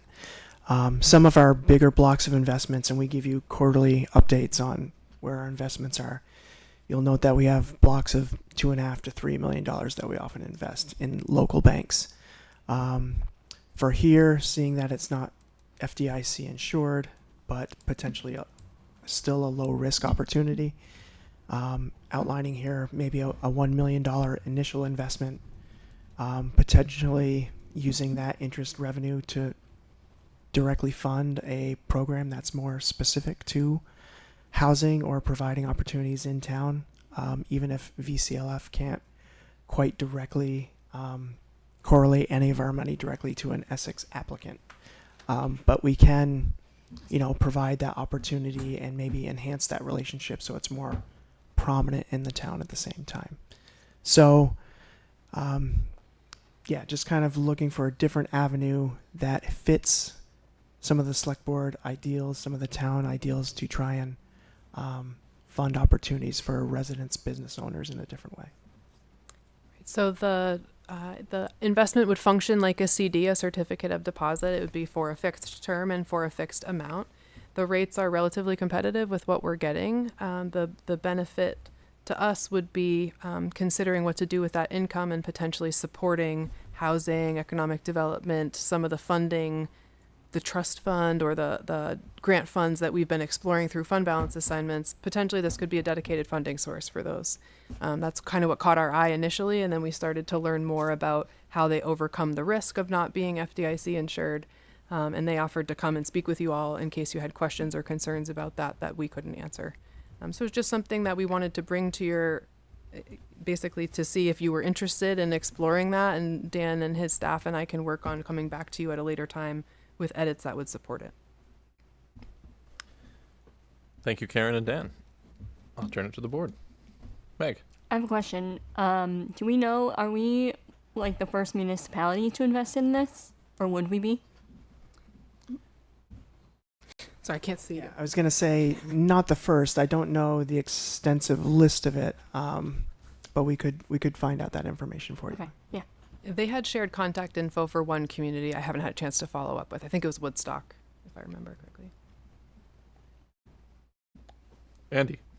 So this fund or this loan opportunity is already available to residents and businesses in Essex. Correct. Right? So it's not our participating, doesn't open any doors to anybody other than we may then choose to, we could already, without participating, make our residents and businesses aware of this, right? So it's not, just want to make sure that I understand clearly that there's no connection there, that this already exists. It's a question of whether we would like to invest in it. Correct. Okay. So I really like the idea. I think it's a good opportunity, certainly, to show that we are putting our heart, I guess, into supporting the state of Vermont, because anybody can borrow that money, right? We will invest. Anybody can borrow it within the state, and then we would get the benefit of the interest associated with that.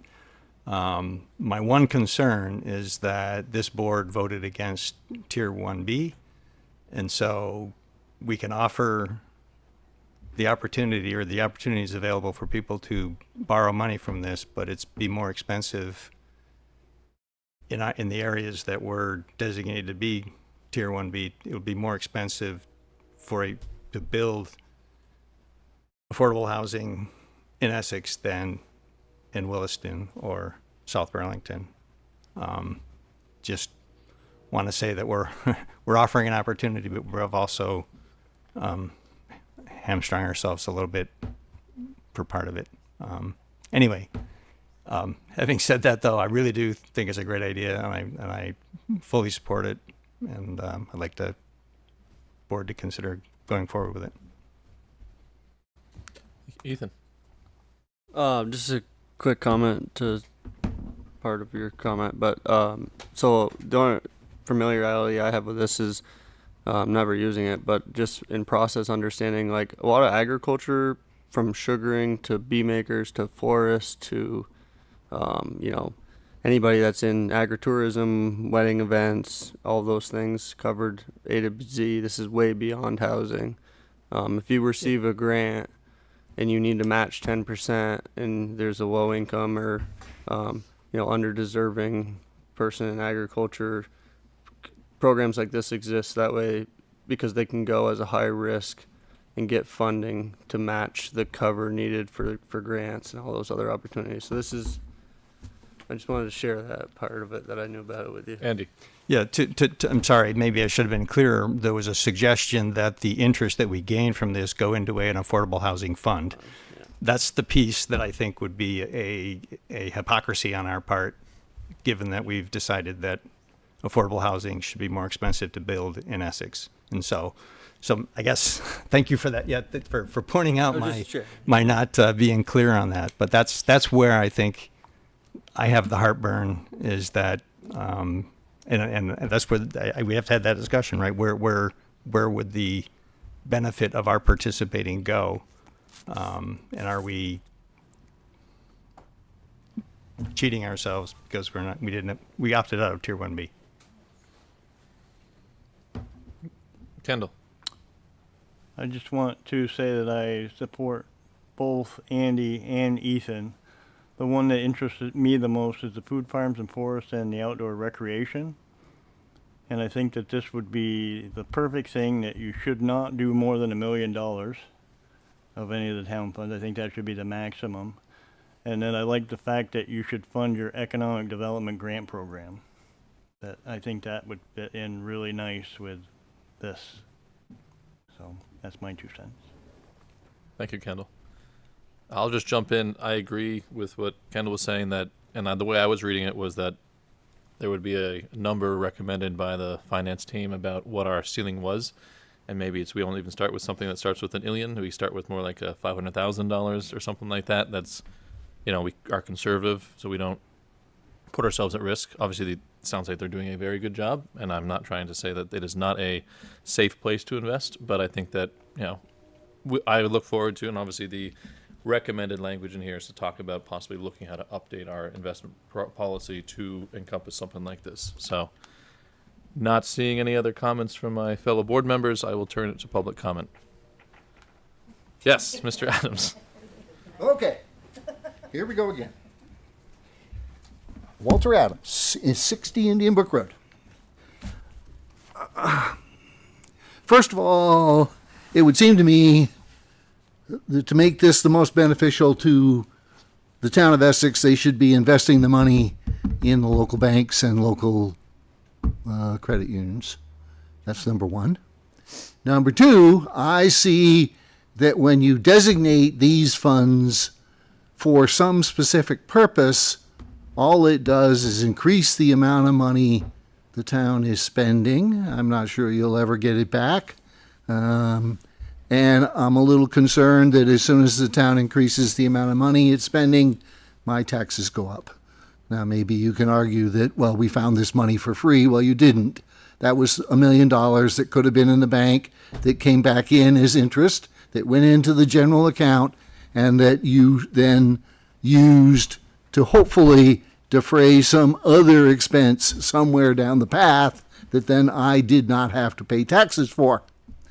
But apparently that doesn't seem to be the scheme that anybody wants here. So I would argue that it makes far more sense, if you're going to invest money, that you should be doing it locally, the local banks, and even though you may receive a little less money, the chances are that it's going to be used by Essex residents far more likely than if it's going to the loan fund and will be financing a forestry trail in Springfield at the Green Mountain Forest or some other place, God knows where. So those are my comments. Thank you very much. Again, I'm really concerned about the way the town chooses to spend money like it was water. My money like it was water. Thanks. Thank you, sir. Yes, please come forward.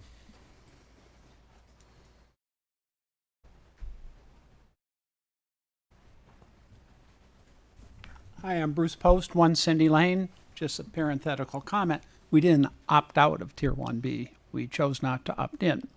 Secondly, there was a report published in VT Digger last week by a professor of economics at UVM, either Gund Institute or the Rubenstein School.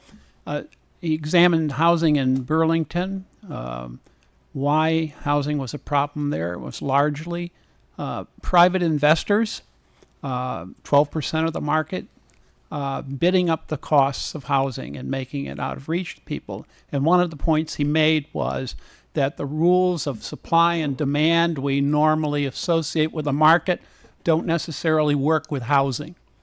So I look at a lot of the housing they've built in Burlington, those apartments, a 1-bedroom apartment for $3,000. I wouldn't call that affordable. There is a small portion of Cambion Rise that is. So I think there's a lot of mythology about what's been said about housing in this state. And even the numbers originally released by VHFA have come under attack for being improperly done, improper projections. And if we want to provide housing that is truly lower cost, every house is affordable. Every house can be afforded by someone.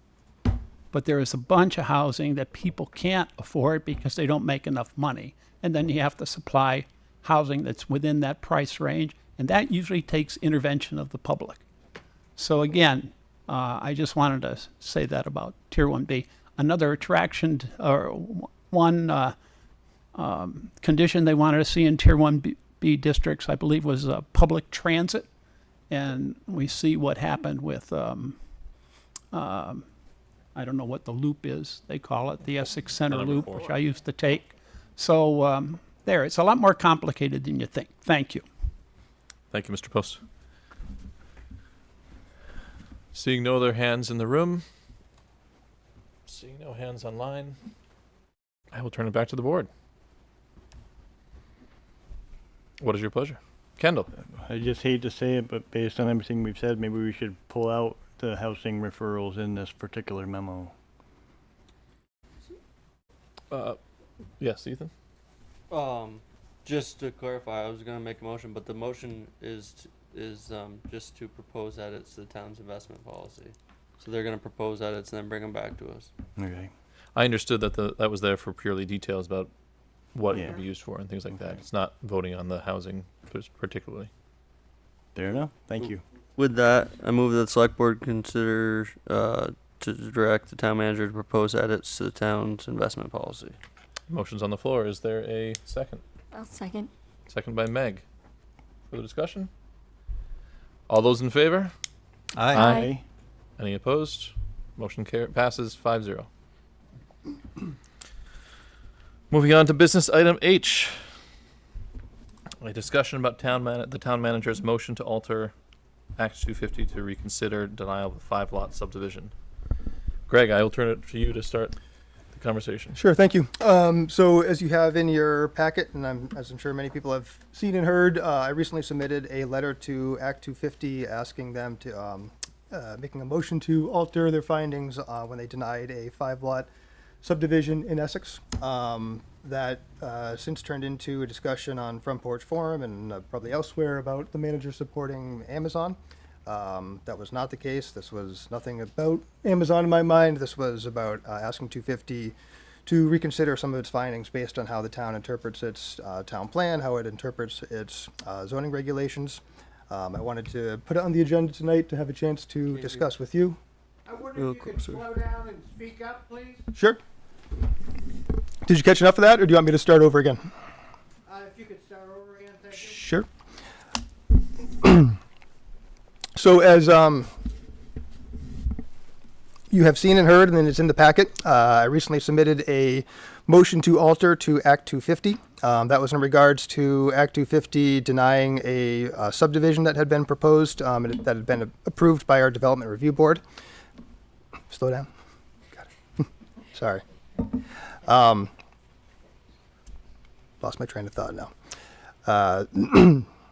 So that turned into, on Front Porch Forum, just some discussion about the manager supporting Amazon, which is not the case. It was a motion to alter, asking Act 250 to consider how the town has interpreted and proposed and applied its own town plan and subdivision regulations. Based on some of the comments on Front Porch Forum and elsewhere, I wanted to put this on the Select Board agenda tonight to explain it to the Select Board, give the Select Board a chance to ask any questions, the public a chance to ask any questions.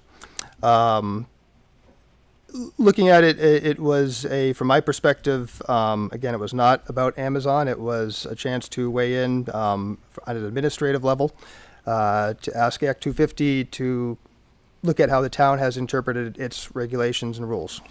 Somebody in the waiting room? Again, happy to explain that a little bit more tonight. Also happy to take feedback from the Select Board about how you'd like to handle stuff like this in the future. When I submitted it, basically Act 250 denied the subdivision. Again, that subdivision had been approved unanimously by our local DRB.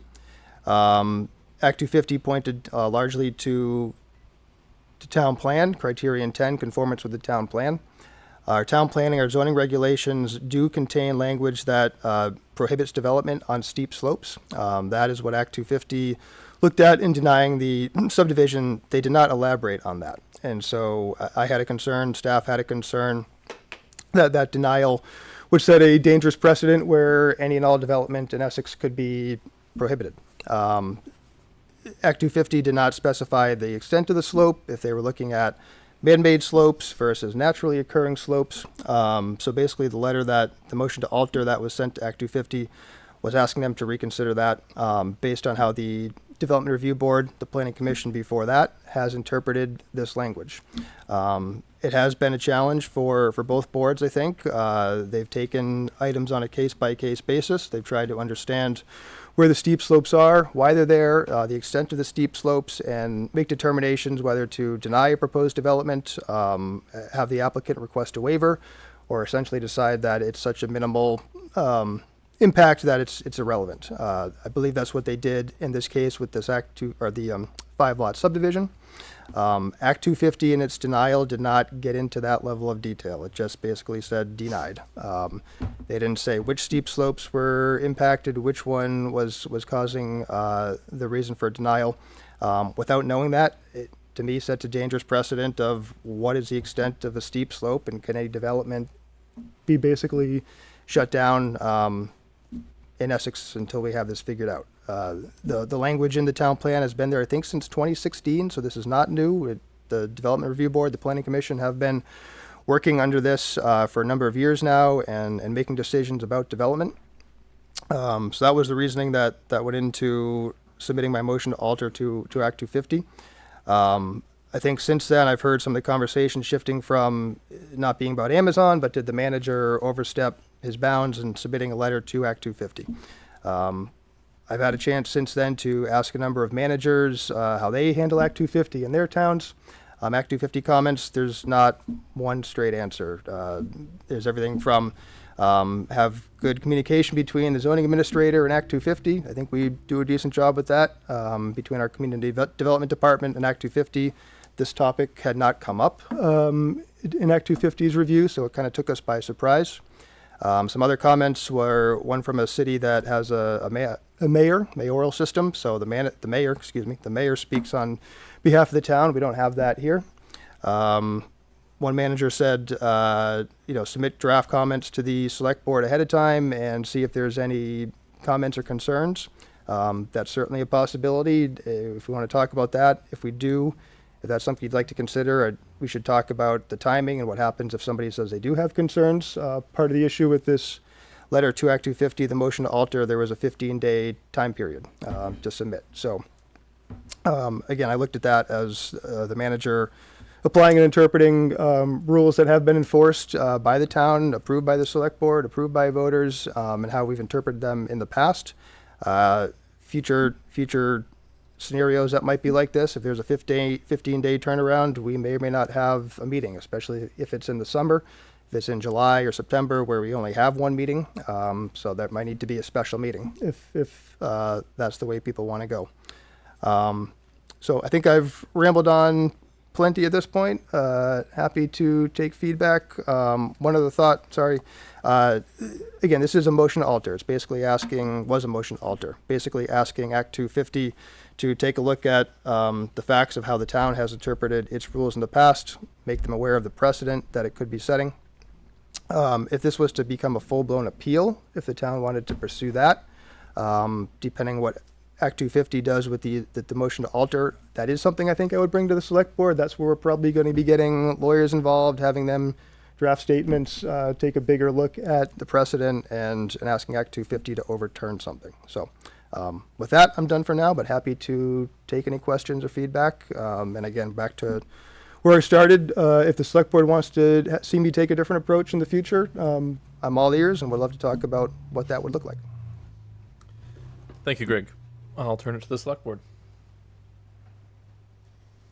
So I just have a question about kind of understanding the precedent for these types of things in the past. I think that was, reading through some of the comments online and reading through the memo. It's my understanding that we've been decently conservative and kind of deferring to select board for things, and so trying to understand if there is a precedent, and if maybe this is outside of those bounds at all. Not really, not that I can think of. Certainly if people think of something or point me to something, I can look at that.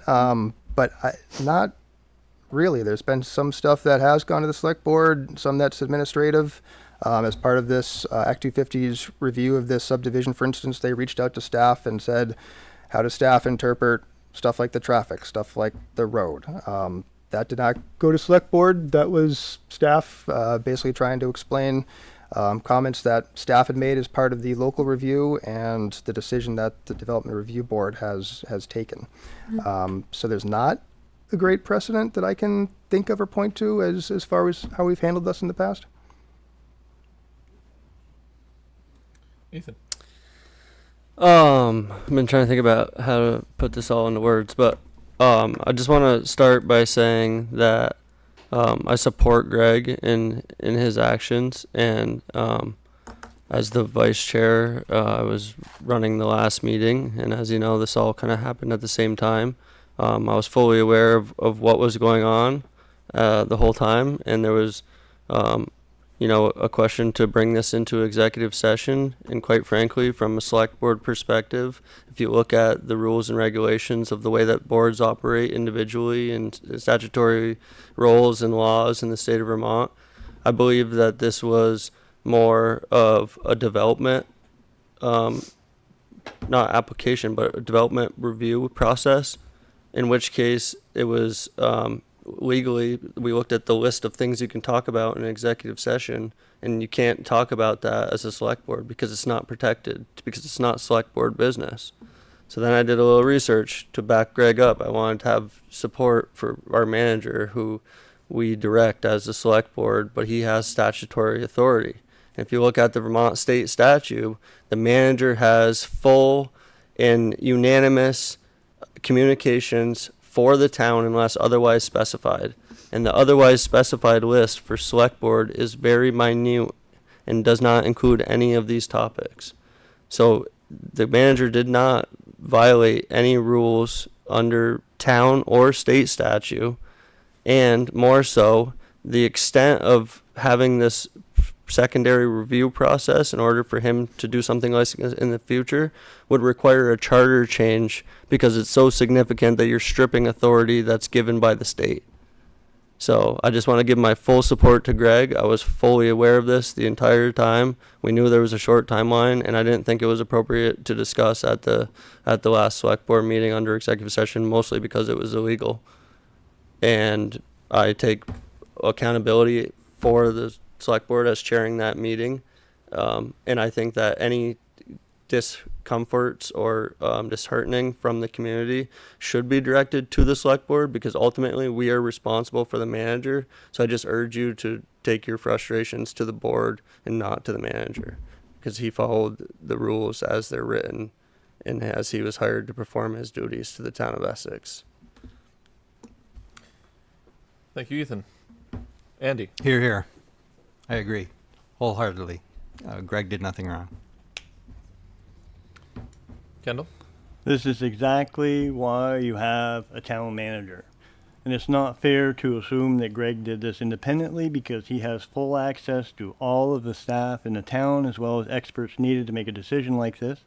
And this particular decision had the potential to impact every single property owner in Essex negatively. And there's no money involved, and it's completely within his authority. So he has my 100% support. Thank you, Kendall. Any other things from the board? As a member of the board, I just want to jump in and say that I appreciate you agreeing to put this on the agenda. I think it's important, with this being such an important issue in the town, that we talk about it openly. And I do think on the number of ways you listed that we could alter, no action is, on this for action tonight, but I think that, talking about how we could get more of a transparent policy in place, so we could have the full backing of a select board in the future for a right to alter or an appeal or whatever level of a regulatory board is being requested, would be something for us to consider in the future. Andy? I disagree. I think this is a development review board question. I mean, this is the development review board approved the application, and so there's no, the select board should not be putting their thumb on the scale in any way for a development application. The statute explicitly gives that authority completely to the DRB, and it is none of our business to be putting our thumb on the scale. Was there a hand? When you're done. No, I was just going to say thank you. Go ahead.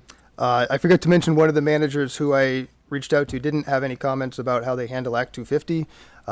Did suggest in the town where they work that he and the select board have passed a resolution where it gives him certain authority to settle legal claims up to a certain amount. Not quite apples to apples here, but if that's something that you're looking for, maybe that was what you were referencing. Is there a resolution that you'd like? Is there some sort of more formal direction about the manager can act on this level of Act 250 stuff, but not this level of Act 250 stuff? Or if it's commenting on a previously approved local development review, the manager can comment. If it's more policy related, the select board should weigh in. I'm interested in finding clarity and direction from the board as a whole, so the community can understand what those expectations are, so that I can understand what those expectations are. Thank you for your support. I do feel confident that I acted within my bounds here. I think this has brought up a good question, a good conversation about, is that enough in the future, or should there be some more clarity around those expectations? Thank you, Greg. Any further board discussion? And I'll open it up for public comment. I saw Sharon's hand first mid preamble. So Sharon Zukowski, you have the floor. First, I have to say I'm a member of the Development Review Board. I'm not speaking for them.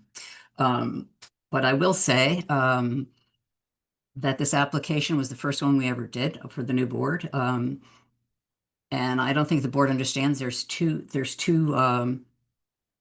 appeals, one for the subdivision, one for a lot in the subdivision. That was the one where I guess, I don't think we should have thrown away the deep slopes.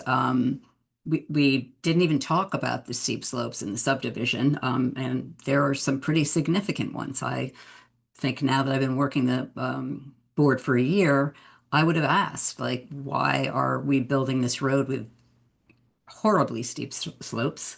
And then the other thing I have to address in the letter is, or what seems to be your understanding, is this will affect everybody all over town, everybody's property. The regulation already applies to whatever it's going to apply, but it does not apply to anything out of site plans and subdivision. If you get a, administratively approved single house, regulation doesn't apply. And then the other thing is saying that the measurement of a 1 foot rise over 5 feet, like it could be like a hole in your ground, that is never going to happen. Developers routinely use, or local developers routinely use, an 80 to 100 foot run. So if you have a little hole in your yard or a tiny slope, it's not going to be, the regulation's not going to apply. It's not going to stop development all over town. So that's, I feel, a bit histrionic. And then the other thing is, the select board is allowed to take part in litigation. They're not allowed to take part in deciding development review, but this isn't a development review. This is litigation. They did it with Saxon Hill, if you remember, with Al Senecal. The development review board was involved, the select board was involved, the town manager was involved. So the select board can get involved in this sort of thing. And I just think that if the town manager is going to get involved in this, supporting the development review board, I also hope that he will get involved in the denial of the Scannell too. Like, just keep it even. I really appreciate the support, and I have no idea whether the town manager has authority or not, and that's not my issue. Thank you. Thank you, Sharon.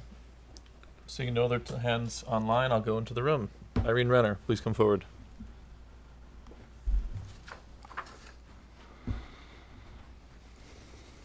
Hi, Irene Renner, live on Thrush Lane. Now I'm in person, I was online. Sounds like semantics, I know, but the way this is referred to on the memo and the way it was referred to earlier tonight, the term Act 250 refers normally to a law.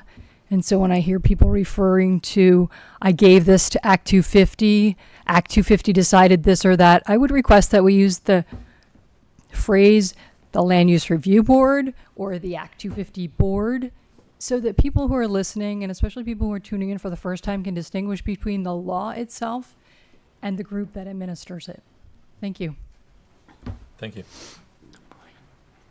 Further comments? Gentleman in the back.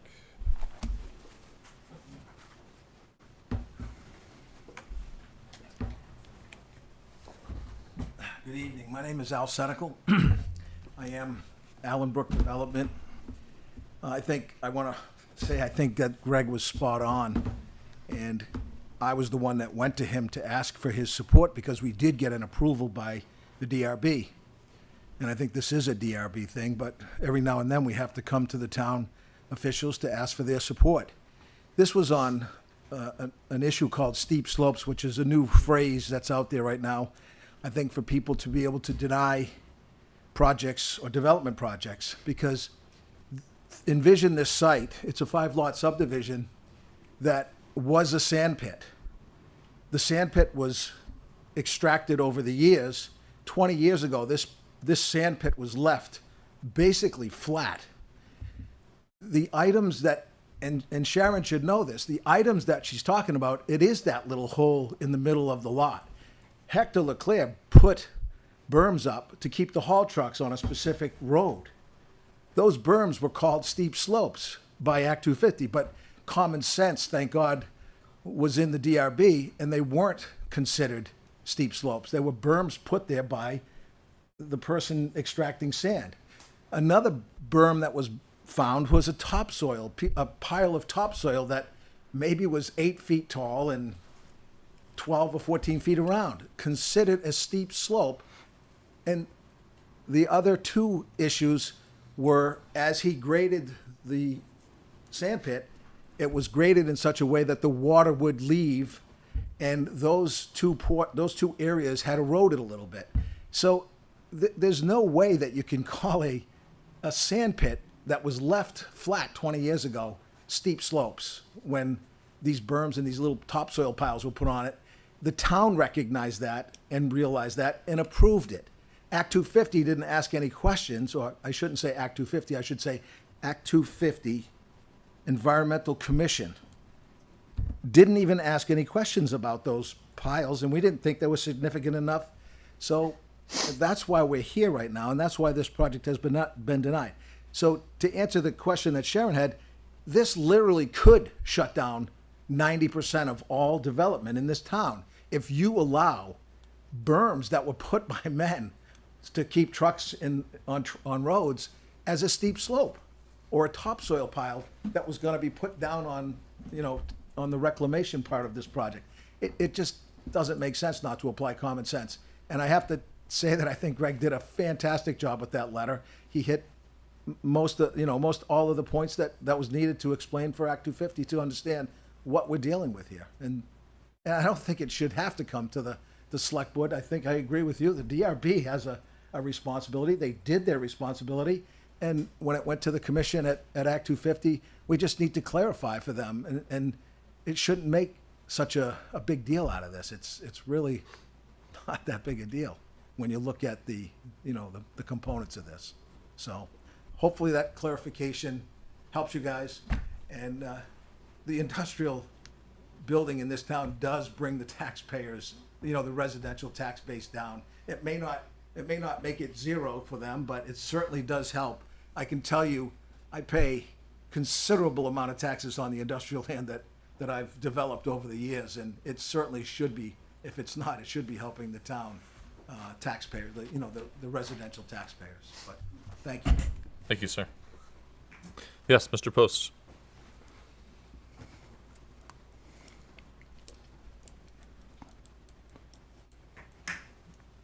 I'm not here to litigate steep slopes. I think Irene was right to talk about trying to clear up confusion. I've seen a lot of people say the judge said. Well, this is not a judge said anything about the application. It's the District 4 Environmental Commission. It has a board. The chair is Tom Little, who happens to be a lawyer, but he's not a judge. Party status is important in Act 250. I have friends that were district directors, and they asked the question, is the town asking for party status? They said they have no record of a town manager being given party status in Act 250. Have you been granted party status? Has the town manager been granted party status? I do not believe so. Can I? Yes, great. I do represent the town of Essex, and so the comments were coming from me on representing the town of Essex. Earlier in this process, I referenced how Act 250 had reached out to staff about comments about traffic, road connectivity. We asked them, because I asked if the town had comment. We asked them, do you need to know who the town is? What represents the town? They said anybody who can speak to this issue, essentially. So Act 250 has told us that I can speak. Okay, they said you can speak. Okay. I don't know what you've conversed with them, but the folks I consulted say this is a serious matter and the town manager doesn't get granted party status. Change of information is something, but you've made a motion, and that's different than a telephone call to a staffer on commission staff, and that's why it's important. They've changed party status over the years with Act 250 and have narrowed it, actually. It's difficult to get party status, particularly if you're not an adjoining property owner. So the motion was made to the commission. The commission made a decision. Allenbrook Development is a party, obviously, and has standing. There's another group, I guess the Acres Group, has also met certain conditions to be able to weigh in on it. I just don't know if the town of Essex has the same weight, not having been given party status. So that's The town is a party. that's Yeah. the legal maneuvers that You're go on not backing it up, before. though. Huh?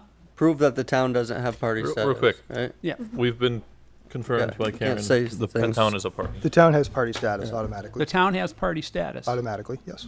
Okay, thank you. Thank you. Yes.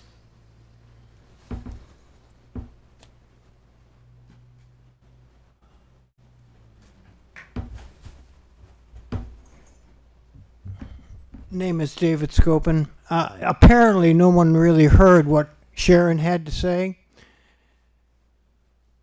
But I'd like to start with if I have a DRB that clearly votes on something and is breaking one of the laws, I have no recourse. Nothing I can do. So if they say, we're going to grant a waiver so you won't have to worry about that 50-foot buffer, and we've been doing it for years, and then we learned they were breaking the law. Am I correct on that? Does anyone want to weigh in on that? Greg? Off topic. If somebody wants to appeal a DRB decision, everyone has that right to appeal a DRB decision. There's no way to appeal a DRB decision. You have to go to court, big fella. And you know what that takes? 1, time. 2, money. So the DRB can break the law, and I basically have to say, well, do I want to go ahead and go to court? And the select board, which I elect, and once they're in place, they serve the town of Essex. The people, the human beings that were a little bit upset when they found out that their town manager said, and I have no problem with taking an old sand pit and putting a warehouse on it. What we have a problem with, which is very obvious, and Sharon pointed it out, you can't get there unless you bring everything in by helicopter, because you have steep slopes that prevent you from making Chemo Drive a reality. But let's pretend that doesn't exist, okay? So you go ahead and write your letter because you're angry that you're thinking, we'll never be able to develop anything in this town because of this decision. Is that the truth? Is that honestly the truth? Are you going to stand there and tell me that's the truth? Comments are to the chair. Excuse me. That's Ethan. right. You guys don't have to comment. Right. Okay. So we don't really ever have a discussion with our governing body. What we have is a governing body that can pretty much do Point what of order. Comments should be directed to the chair. Point of order. Ethan, I have this. I appreciate it. I can call point of order. David, if you could just wrap up your comments in 2 minutes, that'd be appreciated. Sure. And So, please direct your comments towards the reason people were upset when they found out that Mr. Duggan went ahead and wrote that letter was the fact that we're acting as though Chemo Drive has been there all along. It's not. It used to belong to someone. It wasn't public land at all. And you and I both know that. And the reason, even though the decision that Act 250 made didn't specifically say anything, the reason they denied that is that you can't get trucks in and out of there because of the steep slopes. And steep slopes are a reality, and they're 20%. And we could go out there tomorrow and measure them. And I think we probably should. Otherwise, we can continue to act as though, well, you know, oh gosh, that doesn't really exist. And we know that's not the truth. And the opposite of not the truth is something we all are aware of. Thank you. Thank you. I'll just remind everybody to keep your comments civil and directed at the chair. Yes, Ann. That was as civil as I was able to be. So Ann, would you please come up? Hi, good evening, Ann Miller, Essex resident. 60 Sydney Drive.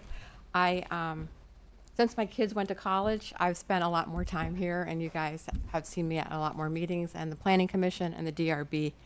I want to just say, in an interest of transparency and full disclosure, that I am on the Economic Development Commission here in town. I am a co-founder of Acres. I am a party on the Act 250 case for the Saxon Hill subdivision. So I want to be completely transparent about that. But tonight I'm here speaking as a resident. And I think for people who aren't not really familiar with this case, it can be confusing. And I think that whether that is a confuse to conquer strategy or it's just a really complex situation, I don't think it really matters. And we can talk about this until the cows come home, but really what we need to do is act. And so I wanted to make a couple comments. Andy, or Mr. Watts, you said that the DRB approved it. Oh, sorry, just that the idea that we shouldn't have the thumb on the scale. And so by having the town make a motion, you are basically putting your thumb on the scale because you're saying that you don't like the decision made by the Act 250 Commission. The second point that I wanted to make is that the berms that were created by the prior owner of the land were on Lot 11, which is not part of this subdivision. So I just think that to say all of this conversation about berms, the issue about steep slopes resides elsewhere on that property. And so while the town manager may have had the authority to act on behalf of the town, a motion of this significance, knowing that you had a choice whether or not to come public with this beforehand, I think it would have been important for the trust of the community to have you discuss this publicly. Second of all, the motion as it was written conflicts with what the town plan sets out. The town plan is very clear about steep slope regulations. It also conflicts with the town's zoning regulation today. If we don't like the town plan and we don't like the town zoning regulations, then we can change those items, but we just don't decide to go ahead anyway. So speaking about going ahead and doing it anyway, if you haven't already read, there was a memo that was sent on January 15th of 2026. I have 5 copies here if anyone wants to see it. But in this memo, it discloses that advice of counsel to the town is that we have been improperly waiving steep slopes when we approve. So to claim that we have a precedent of 12 prior steep slope approvals ignores the fact that the lawyers tell us that those approvals were improper. And I don't think that is the footing that we want to move forward with as to the town. So lastly, I think about the role of the town manager and the select board, and as someone who would never in a million years run for your job because it is way too much time and it's way too hard. In the end, your job is to represent the interests of all of the residents, not a single landowner. What do all of the residents benefit? I am not worried about digging something in my backyard. I don't have an apocalyptic view of what's going to happen in Essex. This was one ruling on one development, one subdivision, and the rules are already very clear in the zoning regs and in the plan about steep slopes. So my question, I started this by saying that I think you should act, and I'm not saying act to have like every town manager motion reviewed, but what I am saying is that I believe that this motion is not in the interest of the people of Essex, and that you should, as the select board, direct the town manager to withdraw his motion. Thank you very much. Thank you, Ann. I see a hand online. Brian Clifford, or whoever's in the room, please state your name. Hi, this is Brian Clifford. I live at 6 Tanglewood Drive. I'm also party to the Act 250 case that Ann spoke about just now, and I'm speaking as a, just as an individual resident. I was just hoping to get some clarity because I heard some conflicting information about the, what the Act 250 Commission said about the steep slopes. On one hand, I'm hearing the town manager saying that the decision was vague and they didn't specifically say what the reason was regarding steep slopes and why the case worked out the way that it did. And on the other hand, I'm hearing Mr. Senecal say that it was the berms and the holes. I suspect that there is a specific, there's more specific information there, and I don't think like we're getting it. And I think that it would be great if we had better info, because I think that one of the things that makes me nervous about this, and I doubt I'm alone, is that a lot of these things are kind of like happening behind the scenes in privileged contexts and information sharing. So it's clearly something that became very controversial when the property owner decided to try to sell the land to Amazon. So yeah, just hoping that the select board can help us make sure we know what we're talking about when we discuss these things. Thank you. Greg? Hi, Brian. I can only speak to the Act 2 or the Act 250 Environmental Commission's letter and what they've referenced in so far as speaking about the steep slopes. In that letter, they did not reference where the steep slopes were that they're applying the rules to. I don't know if other conversations happened at an Act 250 hearing or some other review, but I'm just going off of their official denial letter. Thank you, Greg. Yes, sir.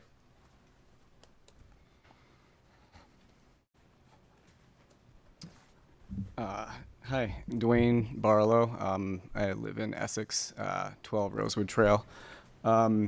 So the Act 250 letter does say that it was the lot and Chemo Drive.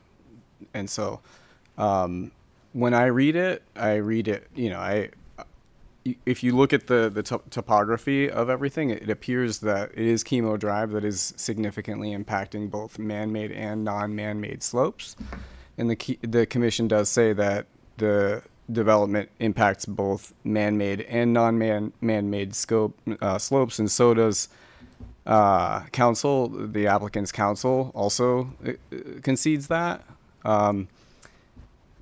The town plan is very clear about this. In fact, I think, Greg, I don't actually, and I'll address Shannon.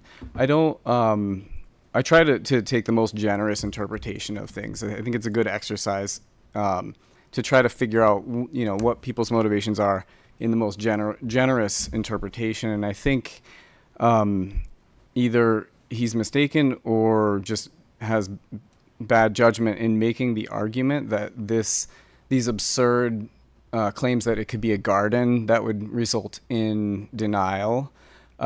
It's really clear. The town plan says you shall not build on slopes greater than 20%, and the town plan has a map called slopes. When you look at it, it shows in red the steep slopes. You could bring it up and share it on your screen if you'd like. That is the definition of steep slopes in the town. So there is no you try to build build a house. If you build a house on the red splotch in the town plan's maps, that are called slopes, then that would be a steep slope. So I think it's disingenuous to argue that it could be a ditch that's 1 foot deep, then you can't dig. I also think that the select board, we have a new member of the select board, but I think everyone on the select board needs to step back and just think of the story of how all of this unfolded. The town staff knew that Amazon was coming in August of 2024, and they planned this all. They staged this out and even identified to Amazon that probably traffic would be the biggest hurdle to approval. I find it so strange that then they don't, then they actually bake in. So these are not two separate things. I mean, they are technically, but then they bake in Amazon's traffic numbers into the traffic study for the subdivision. There's a lot of coordination that went on behind the scenes, and this is all from discovery from the Acres litigation. And these are all emails that are, you know, not confidential. These are not protected documents. I have permission to speak about them, and I didn't have enough time because I've been so busy with work to print them out. I'm not suggesting anything improper happened. This happens, you know, with developers that come in, and staff will work with them because it's an opportunity for the town. But it was very strange then that when the subdivision came for final approval, the staff knew that Amazon was going to be coming in, and the DRB was talking, and you can look at the transcript. The DRB was talking and saying, we're concerned about traffic on Sand Hill Road. And Al Senecal was able to sit here, I think, in this seat and say, well, you know, the phase 1 subdivision, it has a pickleball court, it has some gravel, we don't even hit a third of our traffic. So implying that this subdivision would be the same, a pickleball court, and staff knew that there was going to be a very big traffic generator coming in potentially. Again, I understand that they're technically separate, but it feels like folks in staff felt that this would be good for the town, and just it feels like there was just a lot of smoothing the path for this to happen. And so I think it's very understandable that folks would conflate the two. They're very related. The last thing I want to say is now this letter has created a serious problem for the town, because anyone that comes and puts an application in front of the DRB and it's on steep slopes, they're going to cite his letter as saying that the steep slope provisions are unconstitutionally vague, and they will succeed. So we currently, as it stands, don't have steep slope provisions that are enforceable, even though just in January 15th, a development was in Pinewood was denied on steep slopes. Are they going to reapply now under these new rules that Greg has created?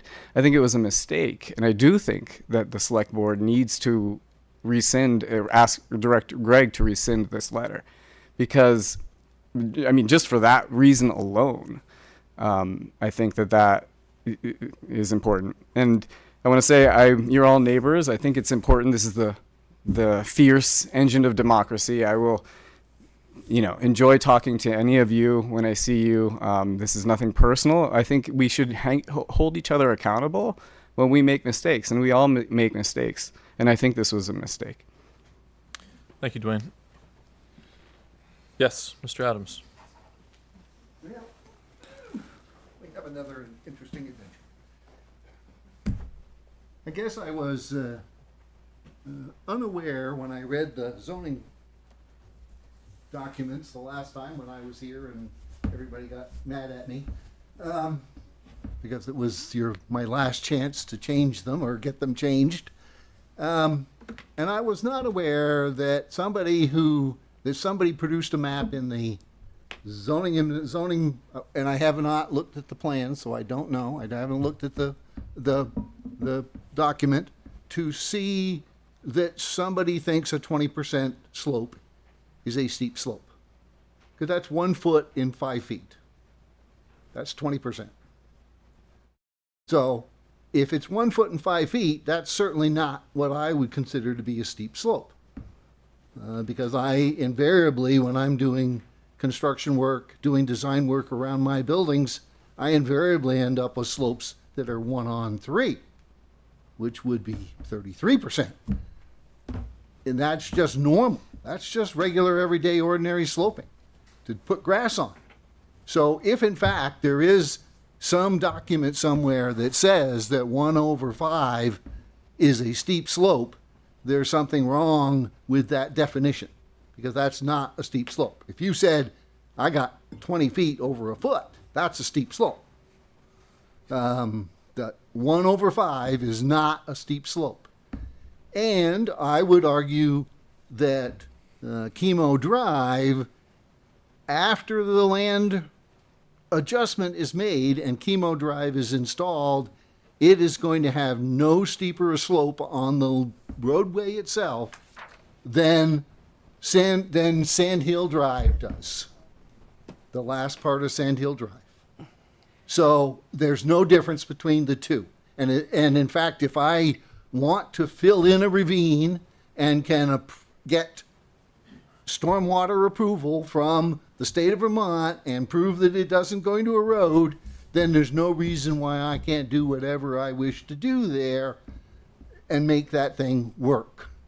And if that means I put my 1-on-3 slopes on both sides of the road and put some grass on them and get it to grow and I'm not eroding anything and I can prove that I'm handling the stormwater properly, we're done. And I don't get why suddenly a 1-on-5 slope seems to be a steep slope, because that's not a steep slope at all. And almost everybody's, probably most everybody's house has slopes that are 1-on-5 somewhere on their property. And I think my property on Indian Brook probably slopes that from end to end. It's pretty close. And I would certainly not argue that that's anywhere near remotely steep. So, and so I think some of this is a definition discussion about what a steep slope is, because if in fact the document has a 1-on-5 slope as being steep, I think somebody needs to rethink that. But number two, I think you get to do with your land what you want, and if you can adjust the land and create a road that's 8%, which is acceptable during the traffic world, and is acceptable considering what current roadways are here in town, then what's the issue here? What's going on? I don't get it. I'm frustrated that somebody thinks a 1-on-5, a 5% grade is wickedly steep. It's not even remotely close. So I'm a little lost, and I certainly don't disagree with what Greg did, because I think it's appropriate to defend the DRB, and in terms of asking for them to reconsider, and maybe at some point then you would get enough specificity to understand what needs to happen so that the project could get approved. So, thank you, Mr. very Adams. much. Yes, Lorraine.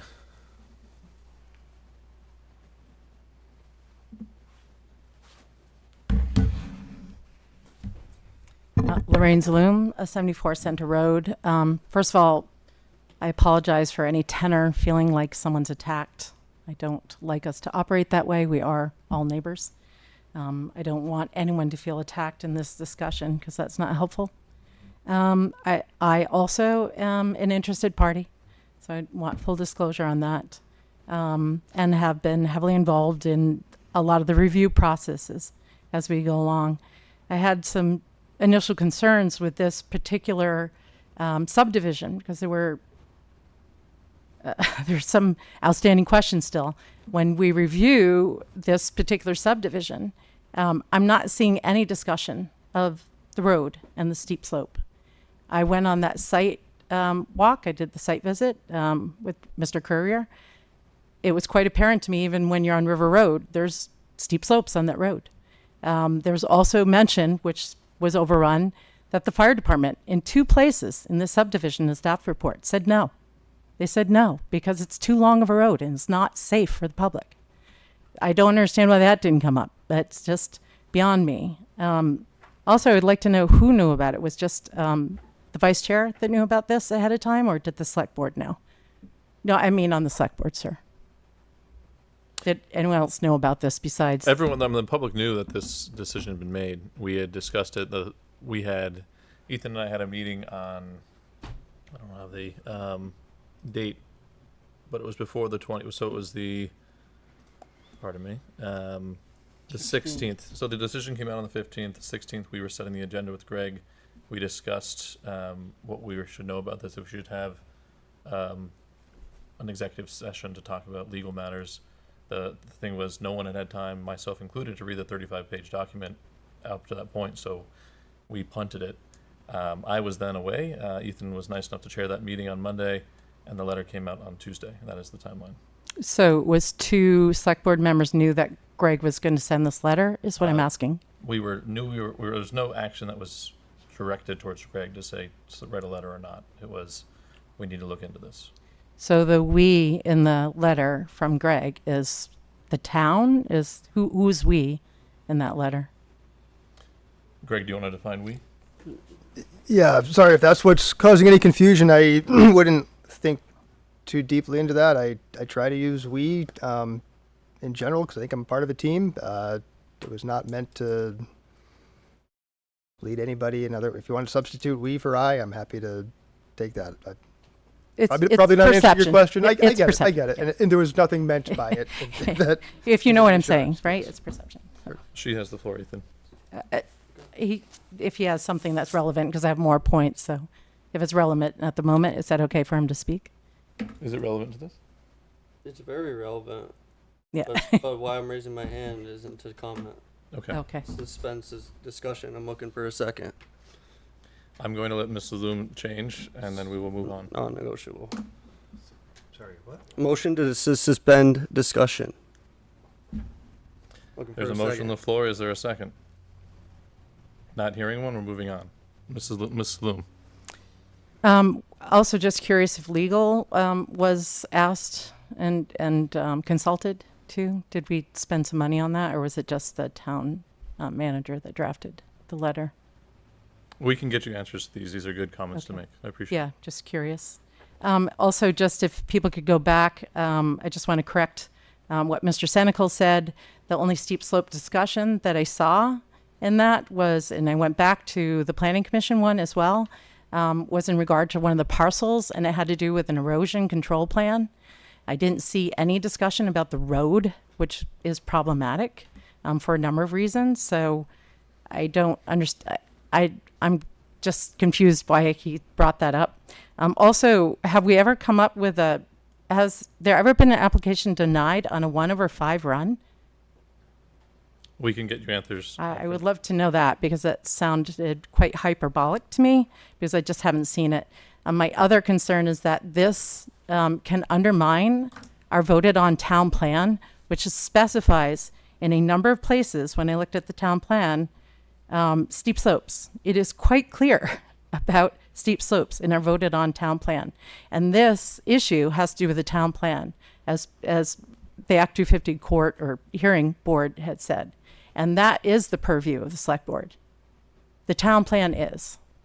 So this isn't about DRB. This is about an appeal that's gone through Act 250 that has to do with the town plan and upholding our town plan, which is very specific about steep slopes and runs. And when you look through the different parts of the town plan and the number of places that it's mentioned, it gives numbers.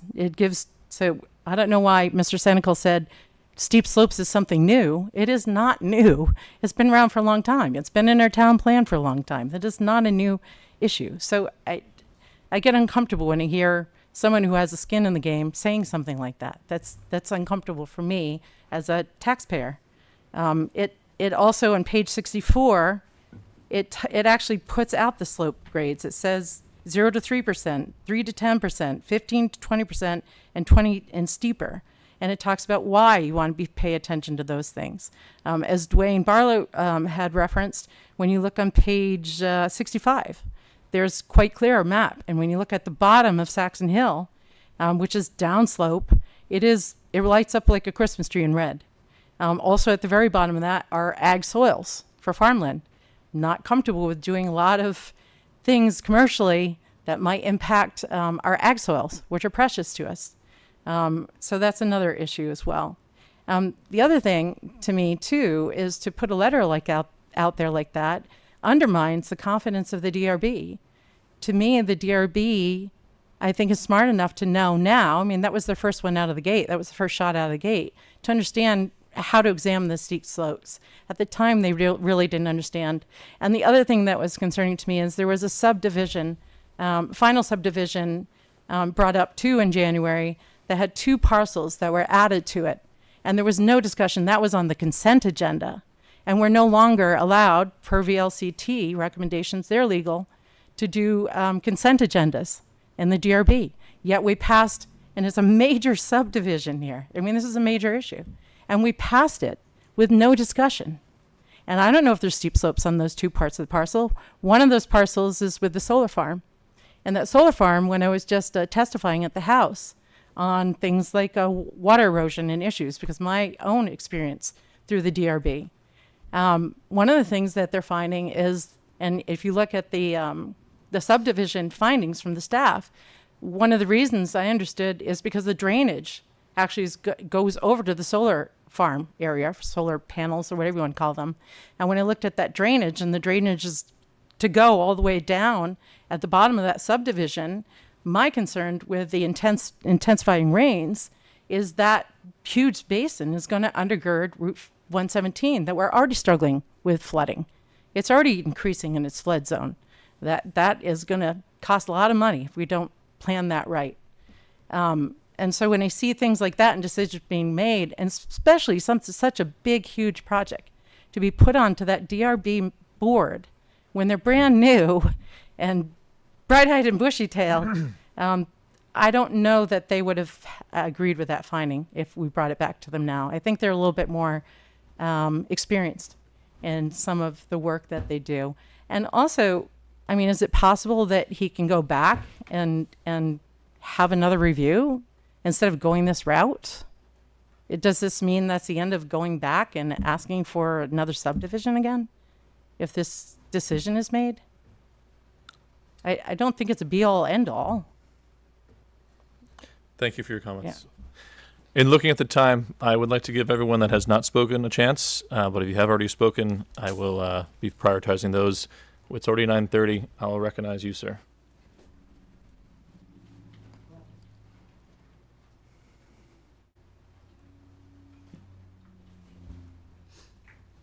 Bill Silverstrom, 36 Tanglewood Drive. I think you got in your packet something from me earlier, and I'll call Act 250. How about just Act 250 instead of the Act 250 Environmental Commission every time we mention it? So I just want to say I'll try to just add a couple things here from things even that I heard this evening. I don't like hearing the word interpret when we're looking at a town plan, because and saying that, oh, well, we're interpreting this. Well, no, the town plan was actually written in that exact verbiage that the judge threw back at us. So we are actually violating our town plan. We're violating our zoning regulations. Another thing that no one's mentioned tonight is the DRB used to issue waivers when they were requested by a developer. Because the Vermont League of Towns and Cities came in, we don't issue waivers anymore. They are still in our town plan, but we're not issuing them. So I think the next step is there's a standard that can be there so that we're not just saying, hey, willy-nilly, we're going to approve this one, but not that one. That's not a good matter of course for when any developer, mind you, comes in if we want to do development, because then it might show favoritism to one versus another. So I'm not against development, but what I am against is when we don't follow the rules that we wrote ourselves. And they can be changed, but we can't go and write to a judge. And I get it if we use town attorneys and whatnot. We're paying for the town attorneys. I was the victim a while back of a lawsuit that we had to file because an easement wasn't recognized. And even though we had the other party dead to rights, they made a terrible argument and their lawyer supported it. And they paid their lawyer a lot of money. So when I'm looking at this, and we won, but when we're looking at this, what I'm looking at is we're making an argument that doesn't hold water based upon what we have because we don't like what it says. If we don't like what it says, we can change it. There are ways to do that. I believe if we can't use a waiver anymore, the DRB can look at a variance that has certain criteria that if it's requested by a developer, you can look at those criteria and then say, hey, we have a standard by which we're measuring this to approve it, even though there's a slope on this particular lot, because this is a certain instance that we're going to take a look at. But it shouldn't matter. It doesn't matter, and it doesn't say anywhere in our town plan or regulations, man-made versus natural. There is no discrepancy there. If it exists and you're going to develop and you disturb the soil, that's development. So you have to measure and see what it's at that point. The other thing that was very confusing here that was put in that letter that I didn't like is when I did a little bit of research, I looked at The staff report that went to the DRB, and I listened at, God, 2 times speed, to the meetings for the subdivision. Guess what wasn't given in the staff report or talked about at the subdivision hearings? Nothing about steep slopes. Zero. The Act 250 ruled on both the subdivision and Lot 11. So Lot 11 did have a little bit of a mention of that. There were no intense discussions, but here's the issue that I see. There were also mentions in that letter of several projects that, hey, you know, we did this here. Well, I want to know, since we're not issuing waivers anymore, how many of those projects had waivers? Okay. How many of those projects went to Act 250? And of course, the one that was denied was after the Vermont League of Towns and Cities came in. So we weren't issuing waivers. So that's why it got denied. So it doesn't matter that we're breaking the rules in the past. We got called out on it by Act 250, breaking our own rules. That's a problem. So anything that goes before Act 250, they're going to look back to our town plan. They're not going to interpret that for us. If they start doing that, they're telling us what our town plan is. That's a precedent. When you go and you break your own rules enough times that you're saying, oh, well, I've broken the rules enough times, it's a precedent. No, it's not. You're just breaking your rules and you haven't gotten caught yet. So I guess my question is, how much training does our DRB have? I heard they were new at the time, but I mean, no one told them. So even if they were new, they didn't even rule on the steep slopes issue on the actual subdivision. So that to me is a huge problem. And then lastly, I'll finish with this. I do take issue with the fact that, hey, we're working on changing. No, it's not changed yet. We're telling a judge, well, we're working on changing it. The law's not there yet, but you know what? We can go by it now.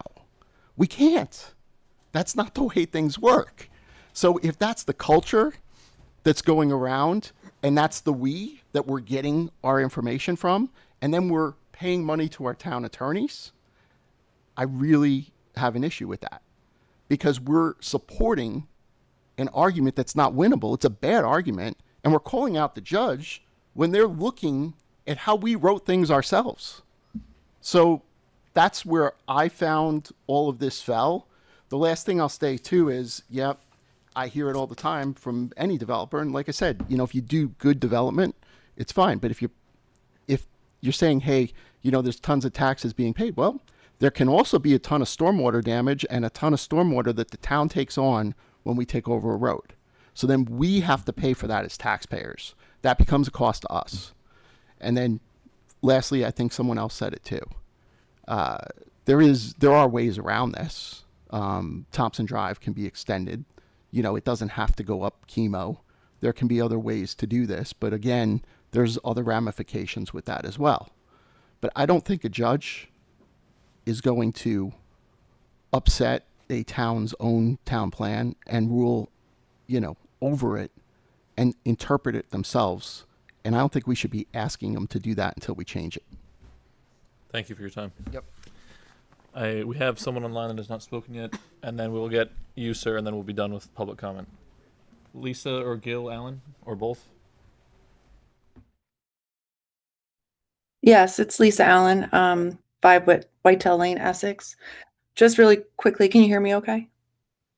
Okay, just quickly, in this memo, I just think that for the manager to say that every landowner will be affected seems very exaggerated, especially after listening to Sharon.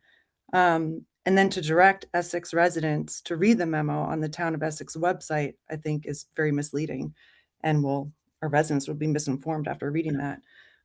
So I'm just wondering if maybe the town manager should speak with people from the DRB before submitting a motion such as this, or there should be more collaboration before this goes out and town residents are told to read it.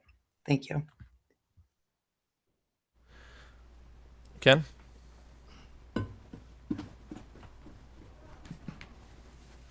Hi, Ken Signorello. I'll be brief.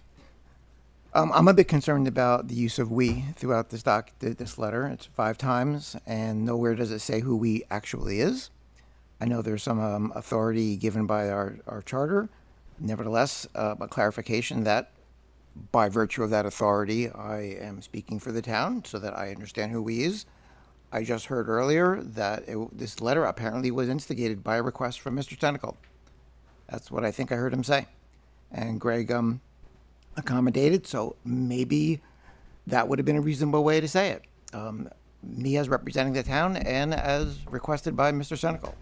So we would be the town manager and Mr. Senecal, which would be a reasonable way to explain it and me to understand it. Right now, I feel as though we is me, and it wasn't me, or any of you apparently, which concerns me a little bit. I think that some clarification as to who we is would have been really helpful. Thank you. Greg, do you want to? Yeah, please. I will certainly take into consideration the use of "we" in the future. Good comments. I did not mean to mislead or cause any confusion there, so I apologize for that. The letter was not at the behest of Mr. Senecal. This was on the town's radar. It was something we were looking into and considering responding to. Staff did meet with Mr. Senecal before sending the letter, but we did not send the letter because of Mr. Senecal.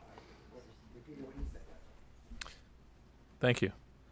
Recognizing the time, I appreciate all the public being here. One more hand. There's one more individual hand on the line. Rachel, could you state your full name for the record? Thank you, Andy. Yep, Rachel Lazat to Sage Circle, Essex. And I'm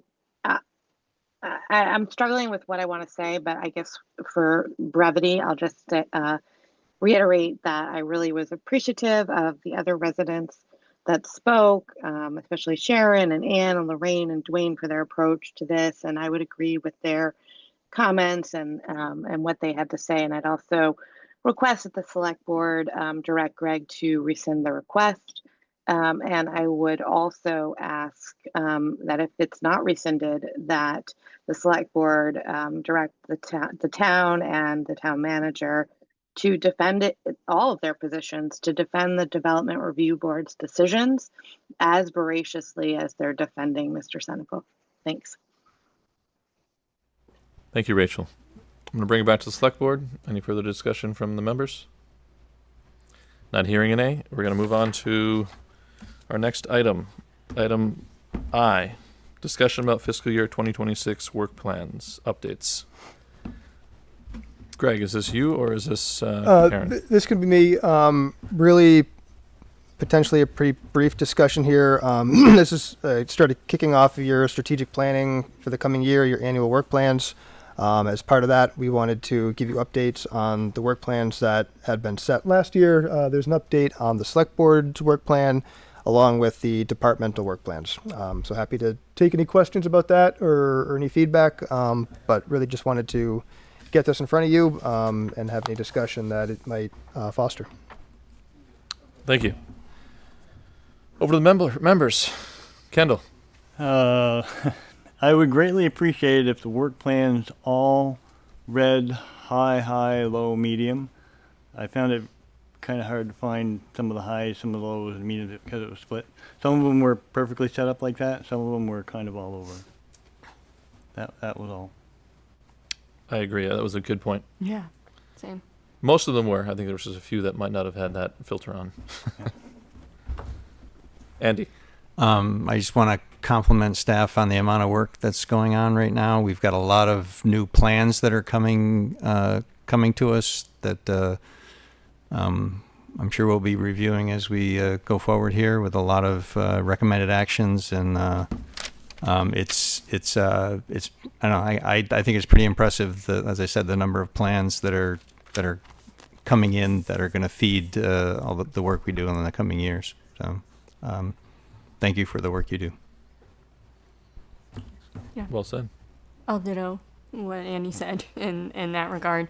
Same with what Kendall said. If we can make sure that it's just sorted that way in the future, it'd be helpful. But yeah, I appreciate, I mean, you guys have a lot of work that's going on in addition to all of the other stuff that comes up. So, I recognize that and I appreciate it. Not hearing any further discussion from the board members? Or, oh, there we go. This isn't designed to make any suggestions for work plans, right? That'll come later. Okay, thank you. No, but if I may, Yes, if you have any, please start sending them our way. We'll start to consolidate that, make the list, and be able to present that to you. So when you can have, so you can have a more a kickstart on the discussion. And thank you for those of you who made the comments supporting or recognizing the amount of work that staff has done. I just want to toss in a shameless plug that this is just the special project stuff. There's a lot of just day-to-day, week-to-week, month-to-month, annual cycle work that gets done, and that really makes up 70, 80, 90% of the work that we do.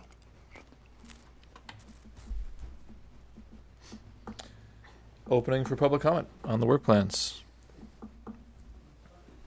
No hands online. No hands in the room. This was purely a discussion item. We'll move on to letter J. Consider approval of select board values and long-term goals. I've got the Excel pulled up. I can share. So as I look to share my screen, this is also part of your annual strategic planning and work plan session. We started this, I think it was 2 years ago, made some adjustments last year, but basically looking at what is the select board value? What are your long-term goals? Hopefully that's reflective of community values and goals. I think a lot of this is inspired by the town plan, by other documents. So the idea of taking a long-term view of this stuff is that hopefully it's more or less consistent year after year. Maybe there's a few tweaks. I think last year we added housing, added a little bit about safety. Yep, thank you, Shannon. So tonight's a chance to take a look at it. Do these things still ring true? Do you want to make any adjustments, wholesale changes? But this is just to kind of set the platform and foundation for what comes next, which is starting to think about what you want to do in the coming year and beyond. My fellow members, any comments or questions about the values and where am I? Strategic planning. No, long-term goals and values. Andy. Yeah, on the long-term goals, we have one that's cohesiveness and connectivity, inclusivity and safety, thoughtful growth. Last year we added in the words "and will." It says, see the progress is made toward the community's vision and will for construction of a new municipal complex. I'm raising this question because we added "and will" in there, and we did have the vote to establish that there is a will.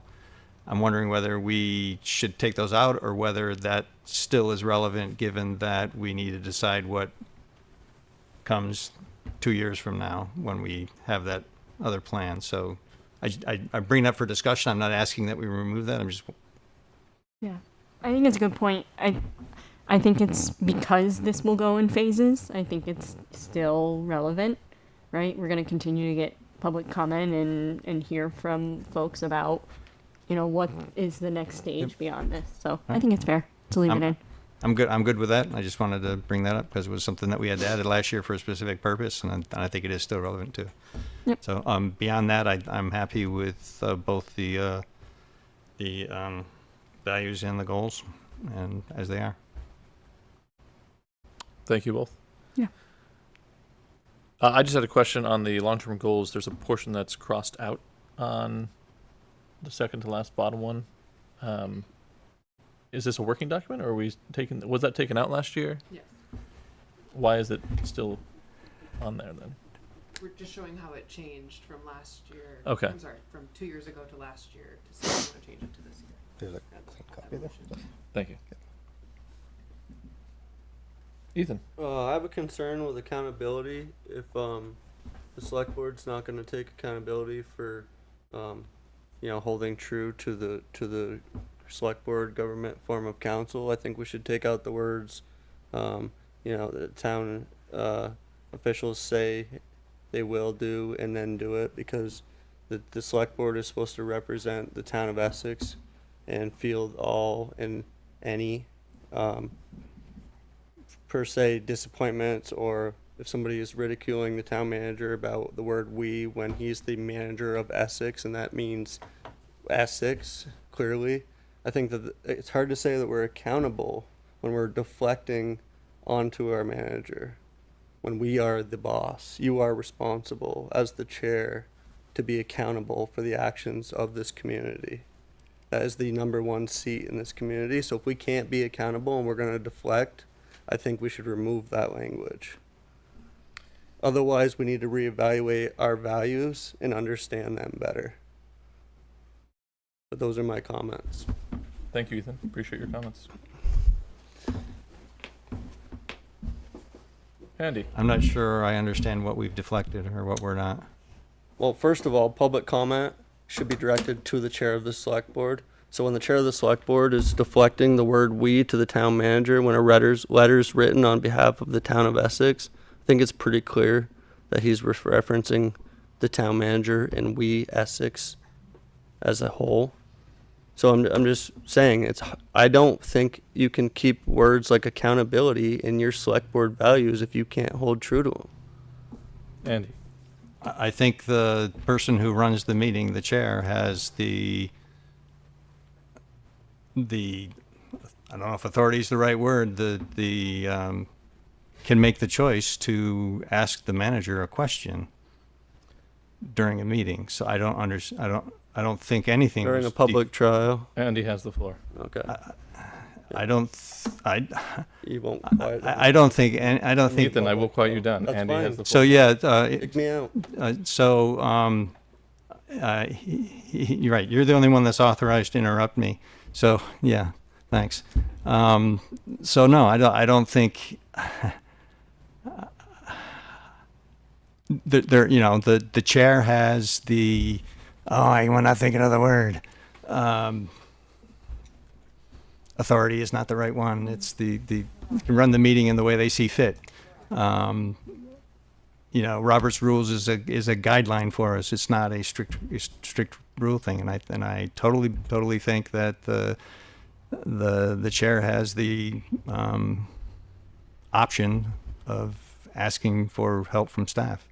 I do agree that there was some uncomfortable points in this discussion that was had earlier today, and we'll have discussions with Shannon about my concerns about how things went. I'm not going to air them here, and I don't think it should. I don't think that. I think there will be a point where maybe we need to have a public discussion about what went on here today. But I don't think we should relax our values or our long-term goals based on an incident that happened in a single meeting. Thank you, Andy. I will respond. I'm glad to talk to anybody about how this meeting has been run, or how we take public comment, or how we hold ourselves accountable. I appreciate you turning the conversation back to these values that are the overarching goals and values that we hold this board to. Meg, I see your hand. Yeah, I just want to say, I think that accountability should continue to be something that we keep as a long-term goal, right? And I think accountability is also, right, I agree with you. Comments from public should be directed at us, right? But it's important that we hear from our constituents and we entertain those and we have a conversation about, is this thing says review guiding documents, policies, standards. So is it something that we bring back and have a longer discussion about? Do we make adjustments to these things or not? So I think this still represents that. I hear you're frustrated, right? But I think we still need to make sure that we're being accountable to all of our constituents in that way. Ethan. So my last comment is practice what you preach. Thank you, Ethan. Any further comments from the board on this topic? Moving on to public comment. Anybody online? I think we lost him. Not seeing any hands online. I see one in the room, yes. I'll be very brief. Please state your name. Dwayne Barlow, and very briefly, I'm sorry that it was emotional for some of us. I hope that I personally didn't contribute to that, but I do think it is important to mention that sorry, speaking to Shannon, that Greg introduced that whole segment, that whole agenda item by saying that this is an opportunity for the residents to ask him questions. Were his exact words, and so I don't think that it was improper for Shannon to direct some of our questions to him after that. But again, I hope that we can all be kind to each other and tensions run high. And I really mean it. I will chat with you if I run into you, and I you know, it will not be awkward. At least I hope not. We're all neighbors, so. Thank you, Dwayne. Yes, Ann.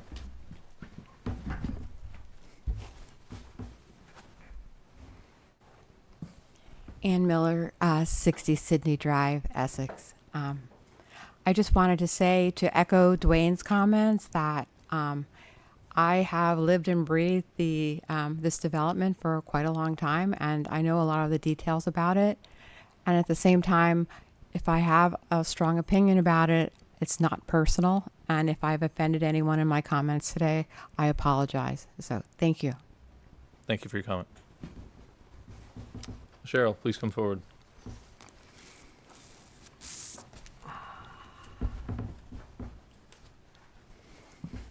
Cheryl Van Epps, 8 Rustic Drive. I'd like us all to take a step back and not only think of what happened here tonight, but what's going on in the world, and how we play a role in that. I wanted to read to you really quickly the VSA 24, Chapter 60. Chapter 60 is the Municipal Code of Ethics. Section 1993, prohibited conduct, preferential treatment. A municipal officer shall impartially and not duly favor or prejudice any person in the course of conducting official business. An officer shall not give or represent an ability to give undue preference or special treatment to any person because of the person's wealth, position, or status, or because of a person's personal relationship with the officer unless otherwise permitted or required by state or federal law. What I'd like to say is, the flip side of that, can we think of all of our Essex town residents? There's 11,000 of us. What are we doing for them? Thank you. Thank you, Cheryl. Not seeing any further hands in the room or hands online. I'll turn it back to the board. What is your pleasure? Andy. I've already said I don't think there's any changes needed. So I don't think if that's what everyone else agrees, that we don't need a motion, we just leave them in place. Is that That's how it's been done in the past. Is that correct, Greg? This is only the third year. Last year there were some changes, so I think you're fine to leave them as is. Yep. Okay. I would agree. What was that, Kendall? I would agree. Okay. Not hearing any actions from the board, we'll move on to number K. Consider approval of source documents for strategic planning and annual work plans. So your next step towards strategic planning for tonight, this is something new this year, but wanted to identify a list of what staff has been referring to as source documents. Andy referenced referenced this earlier. Staff has been putting a lot of plans together. We certainly have in the past year. There's a lot of plans that are also in existence prior to the past year. Starting with the town plan is listed first in your memo, and then I tried to put stuff in chronological order from there on out.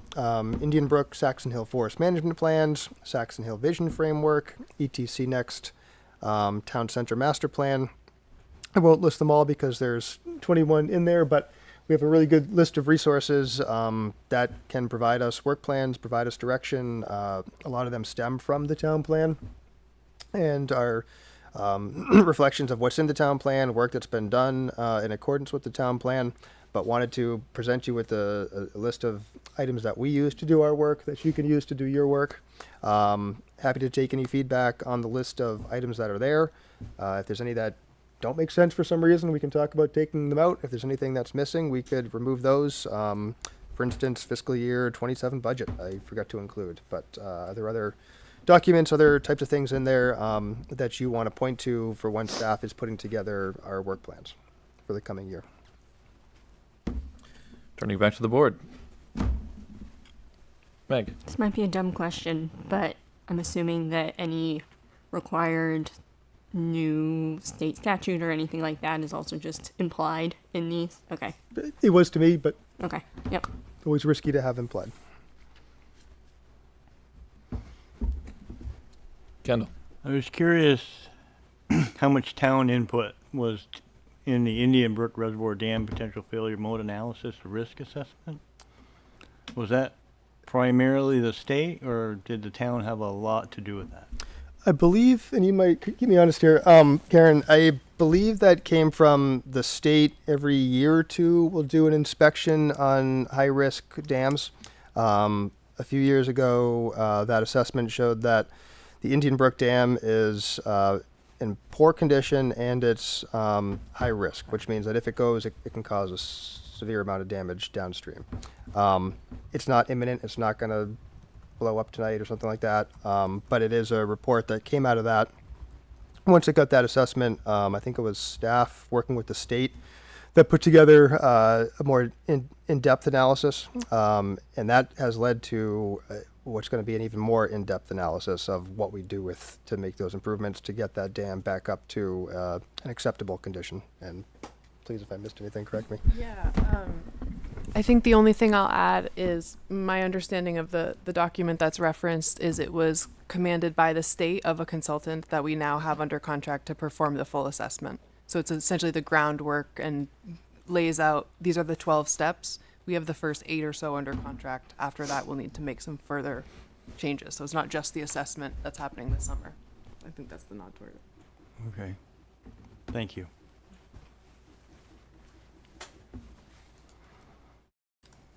Anything further from the board? Opening it up for public comment. Not seeing any in the room. Not seeing any hands online. Moving back to the board. Andy. I make the motion that the select board approve the list of source documents included in this memo with any changes to, oh no, there's no changes. This is in the memo. Fiscal year 27 budget. Hmm? Fiscal year 27 budget. Oh, with any changes discussed at the meeting. There's the motion on the floor. Is there a second? Second. Second by Meg. Last minute discussion? Hearing none. All those in favor? Aye. Aye. Any opposed? Motion carries 5-0. Shannon, can I just make one comment? Yeah, sure. Timeline, looking ahead, I think when we had put together the strategic plan timeline moving ahead, I think we had planned to present you with staff's draft work plans at your next meeting in 2 weeks. I did forget to factor in that we had to have these adopted and then build the spreadsheets and everything else around that. So we'll do what we can, but it might get kicked out until your first June meeting. So just a heads up on that. Thank you for the notice. Moving on to letter L, discussion of potential action regarding select board position on Act 181. Staff, is there someone that can give us the background, or I know that Ethan, you were actively involved with this. Yeah, I'm happy to. Ethan, floor is yours. So basically, the issue before us is whether the select board will take a official position on Act 181. As of 5:50 this afternoon, there's 20 towns who have written a letter to the state of Vermont, whether it's full opposition, partial opposition.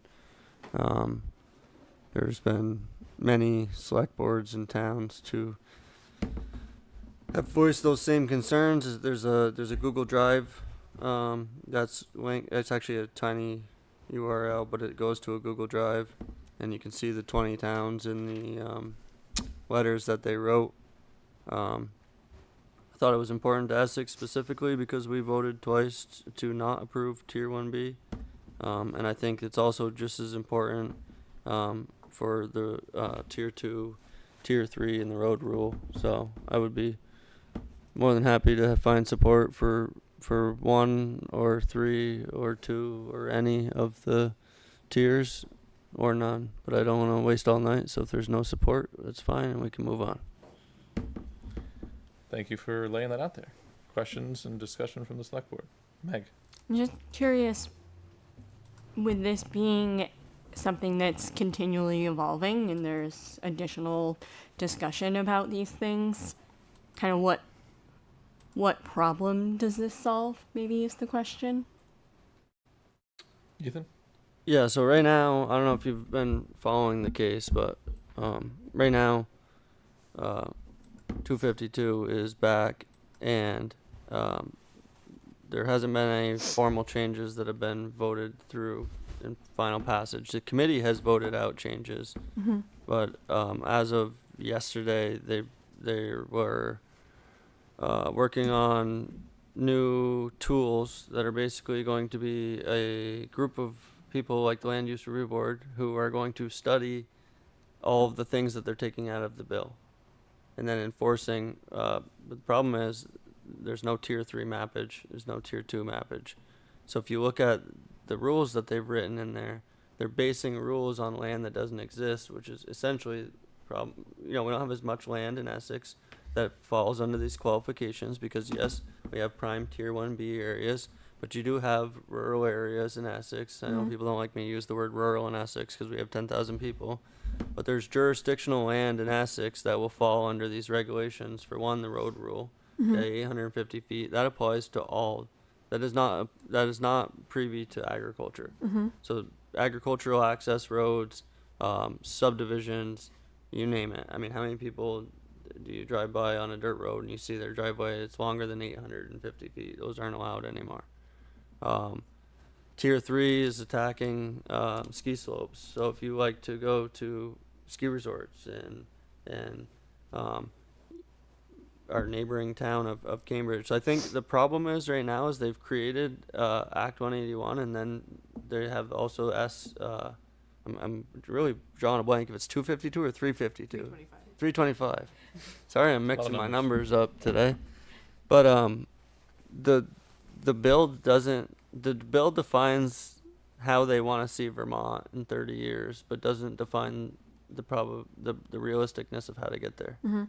So it's the push in Vermont right now, and from Vermont Farm Bureau, the one and only supporter of agriculture in the state of Vermont that actually puts legislation in our state house, is looking for full repeal of the whole bill, which would be elimination, repeal of 325. And there's also 323, not to be super confusing, but which looks at the Act 250 process. And really what people are pushing right now is that Act 181 may not be the solution. Maybe we need to step back and look at Act 250 reform as a whole. So like I said, you can look at the list of towns. It's a lot of rural towns. But when quiet Pitchfork, Vermont, with 350 people shows up to the State House, I think there's something important for people to read into the bills and look at the things that are prohibited in a town that voted twice against Tier 1B. I think it's important that we either show our support or show our dissatisfaction with the process. Andy. Has the legislature said when they're going to adjourn? Everything I've been able to read says this coming Friday is the target. Is that? I'm thinking that's not possible at this point, but I don't think that's possible. I think I've seen end of the month. Oh, okay. Okay, so we will. That will be beyond our next meeting. That was one of the questions. And Ethan, I think you mentioned that the road rule says that roads aren't allowed. I thought it would just.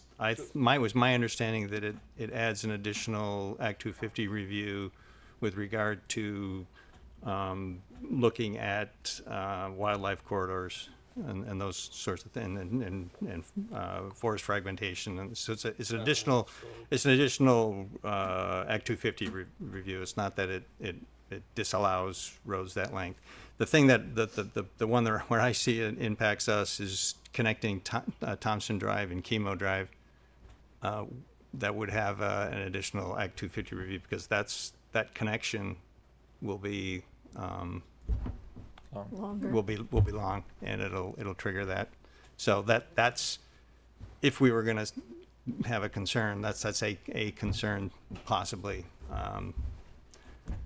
I haven't heard a lot of people talk to me in the grocery store, which is where I mostly talk to people, it seems, raising concerns about 181 in general, but maybe I'm not talking to the right people. I know, Ethan, you have different connections than I do, so I'm kind of on the fence. I don't know I don't know what specifically we would want to say in this letter.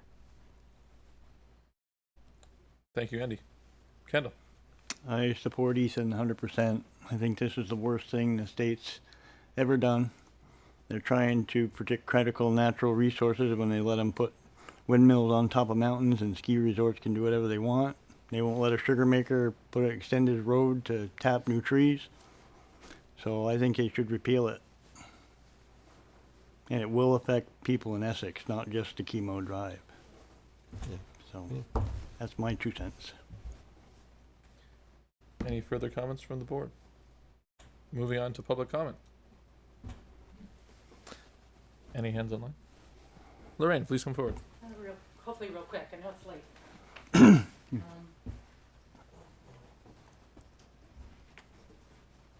When is it?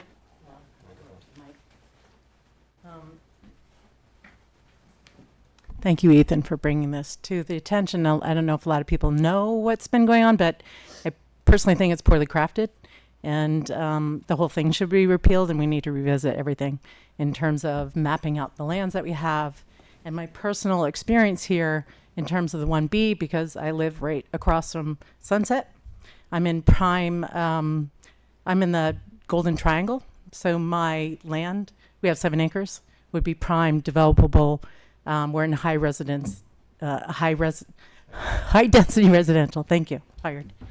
So next door there was a Class 2 wetland. We also have Class 2 wetlands on our property as well, and we really tried for, I don't know, since 2007 when the road went in, we started noticing a pattern in our backyard. It was my father-in-law's land, but we eventually, when he passed, we took on the land. It was conveyed to us. And there's an apartment build next to us. Great. I love that we have apartment build in the density area, but the problem was that they clear-cut a bunch of trees. And when they did that, it flooded our land. Now our basement takes on water. And so to me, a lot of these things have not been mapped out properly. So just to show you, this is the map of the area. And you can see the state maps out the hydric soil. And despite that, we don't require any delineations.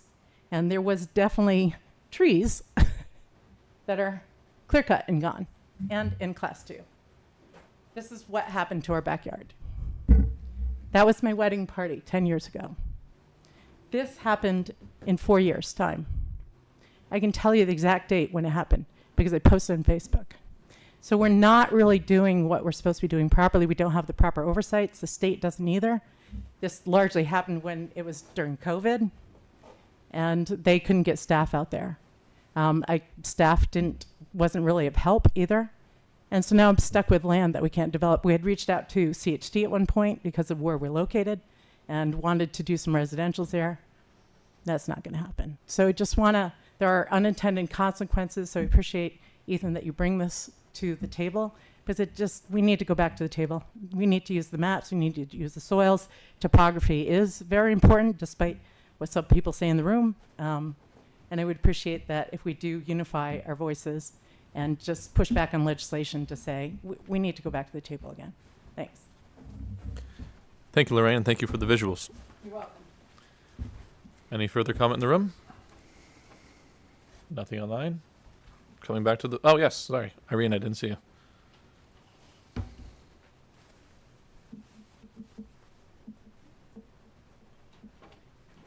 Irene Renner. I had the pleasure of being in the Senate when this piece of sausage came to our attention. We were not allowed to make changes. It was ugly, and it's only gotten uglier now that people have found out what's in it. I did not vote for it as a senator, and I would urge you to be the 21st Select Board to reject it. Thank you. Thank you, Irene. Coming back to the Select Board, what is your pleasure? I see Ethan. I just want to make sure everybody's kind of clear on what the ask was for, but the recommendation was to have staff kind of formulate a professional letter with points of views. So I guess the goal would be focus points on the letter if there was consensus for approval. Just to kind of throw that out there. So just to restate that you're saying the recommendation of the ask is for a letter to be drafted with, I would assume, your help and staff. Yeah, but that would be presented at another focus meeting. Points, and then we would bring it back and approve it, send it. Thank you for the clarification on just the idea. Andy. Can I ask the town manager whether he's got bandwidth to do this in the next 2 weeks? Sure. Greg, do you have bandwidth to do this? I was going to ask you what sort of timeline you had in mind. You got to do it in 2 weeks or the legislature's adjourned. Okay, I'll write it. No problem. We'll work with you if you do this, Ethan. No worries. If you can take a first shot at it, we're happy to help you polish I'll get it. it peer reviewed. No worries. No problem. Kendall. I would just add that if you look at the communities that have asked for the repeal, they are some of our smallest towns in the state. And I think it sends a loud message to the legislature, probably more than we think, to be a community as we are to support them. I think that's important. We're all Vermonters. Thank you, Kendall. Looking to the board for a motion. Ethan. Make the motion, the select board draft a letter to take an official position on Act 181. Is there a second? I'll second it. Kendall with the second. Any last minute discussion? All those in favor say aye. Aye. Aye. I heard 5 ayes. Motion carries 5-0. Moving on to letter M. Consider approval to dissolve Select Board computer use ethics and conflict of interest policies. This is definitely a Greg or Karen. Yes, what we've all been waiting for tonight, I'm sure. So this is sort of a procedural item. In April, the time frame for the board to have their reorganizational meeting. There are a number of policies that are often brought back either for the board to recommit to or to revisit and see if they want to have any changes. Usually this involves the conflict of interest policy.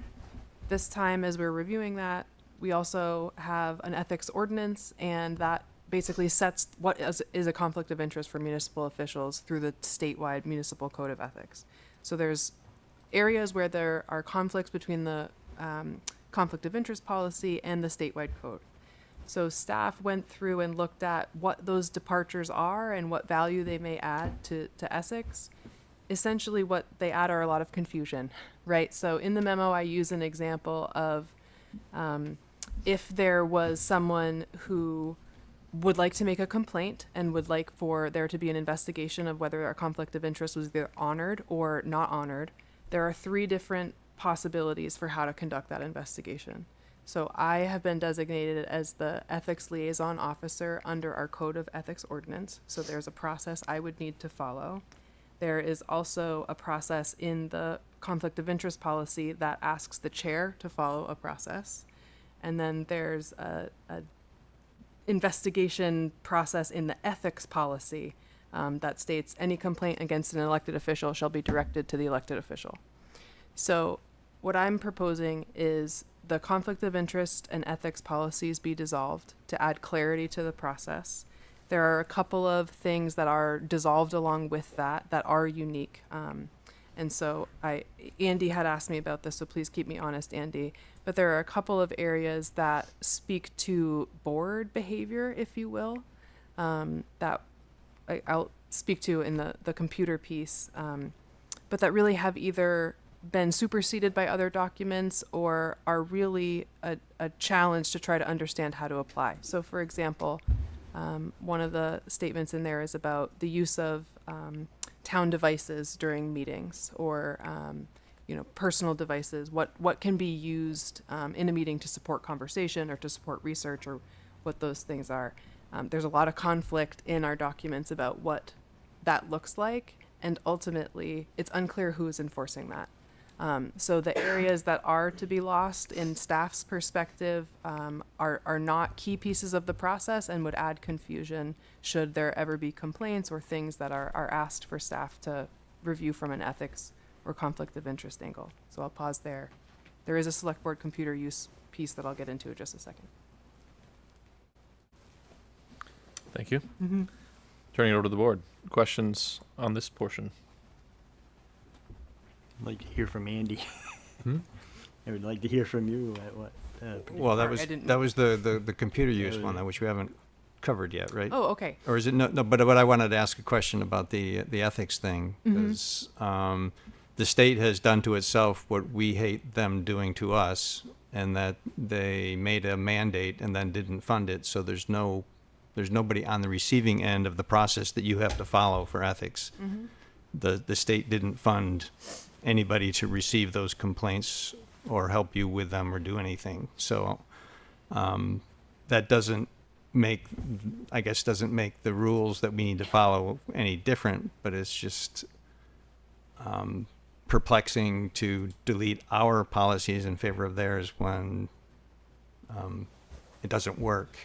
I think that's more a frustration than it's nothing you can do.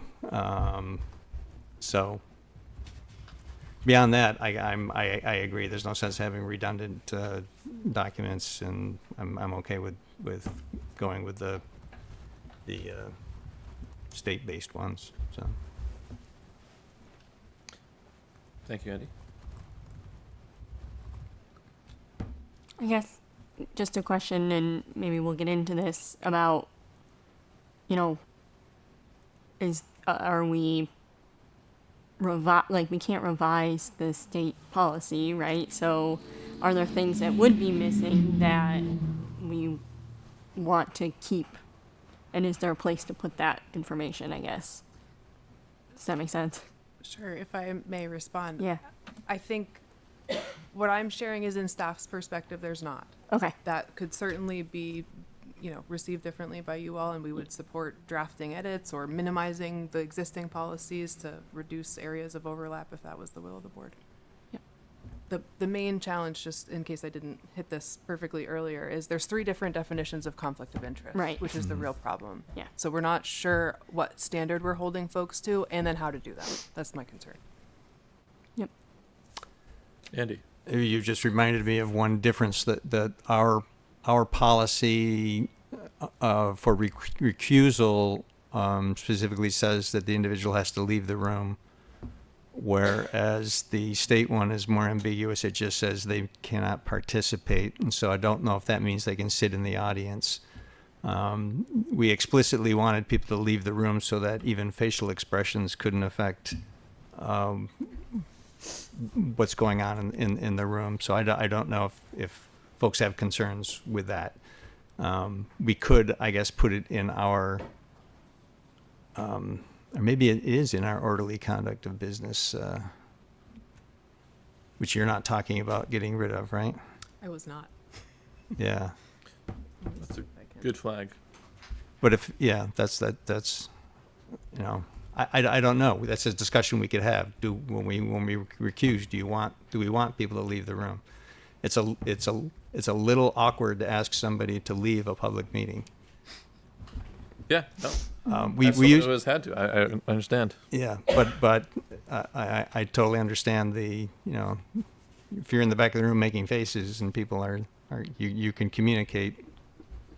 So I don't know. It's a discussion point. If we want to have it now. What's the will of the board? Do you want another discussion now, or do you want to work at that when they put this elsewhere, possibly going through our code of conduct or things like that? It doesn't sound like it's a hot topic for anybody. So. Well, yeah. I just think it's important to include it. It should be included someplace. Okay. Um, I'm not seeing where that's in the rules, Andy, so you'll have to correct me on where I should be finding that. Oh, that you need to leave the room? Do you want me to look for it now? No, 'Cause no, that's a certainly computer not. use I'm question. searching for recusal or there's nothing in there with that, so I'll have to do some more research and find that to make sure I'm catching it. Yeah, there's definitely language in there that says you have to Okay. leave the room. There's also similarly, there's the language that you are not allowed to abstain Mhm. is also in our, I think it's in orderly conduct of business. So they might both be in there, but we can double check. Yeah. Karen, could you finish the Yes, computer use side of absolutely. things? And so on the computer use policy, so this was adopted in 2017. My understanding is when the board was offered laptops to support online meetings and access to online materials. Most of the portions of that policy have been either absorbed into the communications policy. We recently adopted a computer and artificial intelligence use policy in December. And then there's also personnel guidelines that cover a variety of staff actions with regard to town technology. So those all together speak to both select board and staff use of town resources. And we didn't feel it was necessary to keep this one on the books. This one doesn't have as much unique in terms of definitions. It's really procedural. It's more about I think some of the issues that Andy was calling attention to with for us to consider include things like how cell phones are used by the board, or whether there's communication between board members that's happening outside of the public view during a meeting. I think that's an example of an action that's sort of precluded. It's also back in this, who's enforcing that and what does that look like? So in the absence of a clear enforcement mechanism, I'm recommending it be dissolved. Certainly open to hearing how we can codify in policy what an investigation or accountability for that would look like. Thank you. Andy. So yeah, the specific sections that aren't covered, there's one that's actually section 5. It's called access to select board meeting packets, and it describes how you can get a hard copy packet. That's not covered anywhere else. Does it need to be in a policy? I don't know. Having it be in a policy then is something you can point to. So maybe that needs to be somewhere. There's another one about confidential materials in the board packet, because there's the ability to have confidential materials that the public doesn't see, and there's a prohibition for sharing those confidential materials with anybody, which I guess is maybe covered by executive session rules and so forth, so maybe that doesn't need to be there. There is a section or two sections about use and conduct during meetings, and there was a very famous meeting where a quorum of the select board was having a texting discussion with each other, and that's why some of those are in there. So that's an open meeting law violation, so maybe open meeting law covers that and doesn't need to be explicitly stated. And at that time we were doing only remote meetings because it was during COVID, and people got caught texting each other. So I don't know. It's the question of, do we want to cover those somewhere, or do we not care about them anymore? That's a very good question. Ethan, I saw your hand. Oh yeah, I was just gonna. I don't know about the second one as far as how Robert's rules and follows in with the state statute, but I know that the first one about the paper copies and stuff like that and select board packets, that there is a whole subsection of the Vermont state statute that covers accessibility to all forms of publication. So that is still protected by the state for now, but give it a couple of years, they won't want to make paper anymore, so maybe we should make a policy for it. Because we can do more, we just can't do less, right? Karen, before we move on, is this pressing on the time or anything? It is not. So it's more just a thing that could happen? Mm-hmm. Okay, great. Kendall. I might suggest that since there's so many different pieces of it, that if we could have it presented to see all the different pieces merged together in the document so that we're not really giving up anything. Only because it sounds like we might be giving up something without realizing it or not covering something. Is that an official motion? Do we need a motion for that? We're still in discussion, but I think I'd like to get public comment and then we come back, but I think that's a valid point. Okay, because I would make that motion if that was. Maybe the way to do that is put the specific material that we don't want to lose into our orderly conduct of business so that it's all together in one. And if that's that could cover it. And because there's no recommendation to get rid of that at this point, but just a suggestion as a way to. No, I think that's a good suggestion. Unless there's any other questions about this, I'll go to public comment quick and then we can formulate the correct action. Not seeing any from the board members, I'll open up for public comment. Yes. Real quick. I think Andy, name. sorry, you. Lorraine Zaloom. I'm directing to you. I was at it was a planning commission meeting back then, and one of the board members recused himself.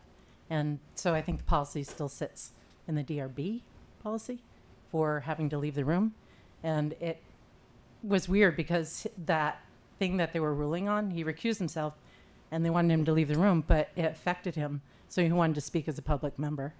So it got a little dicey. So that's one thing just to consider on that policy. Thank you. No hands online, no hands in the room. What is the will of the board?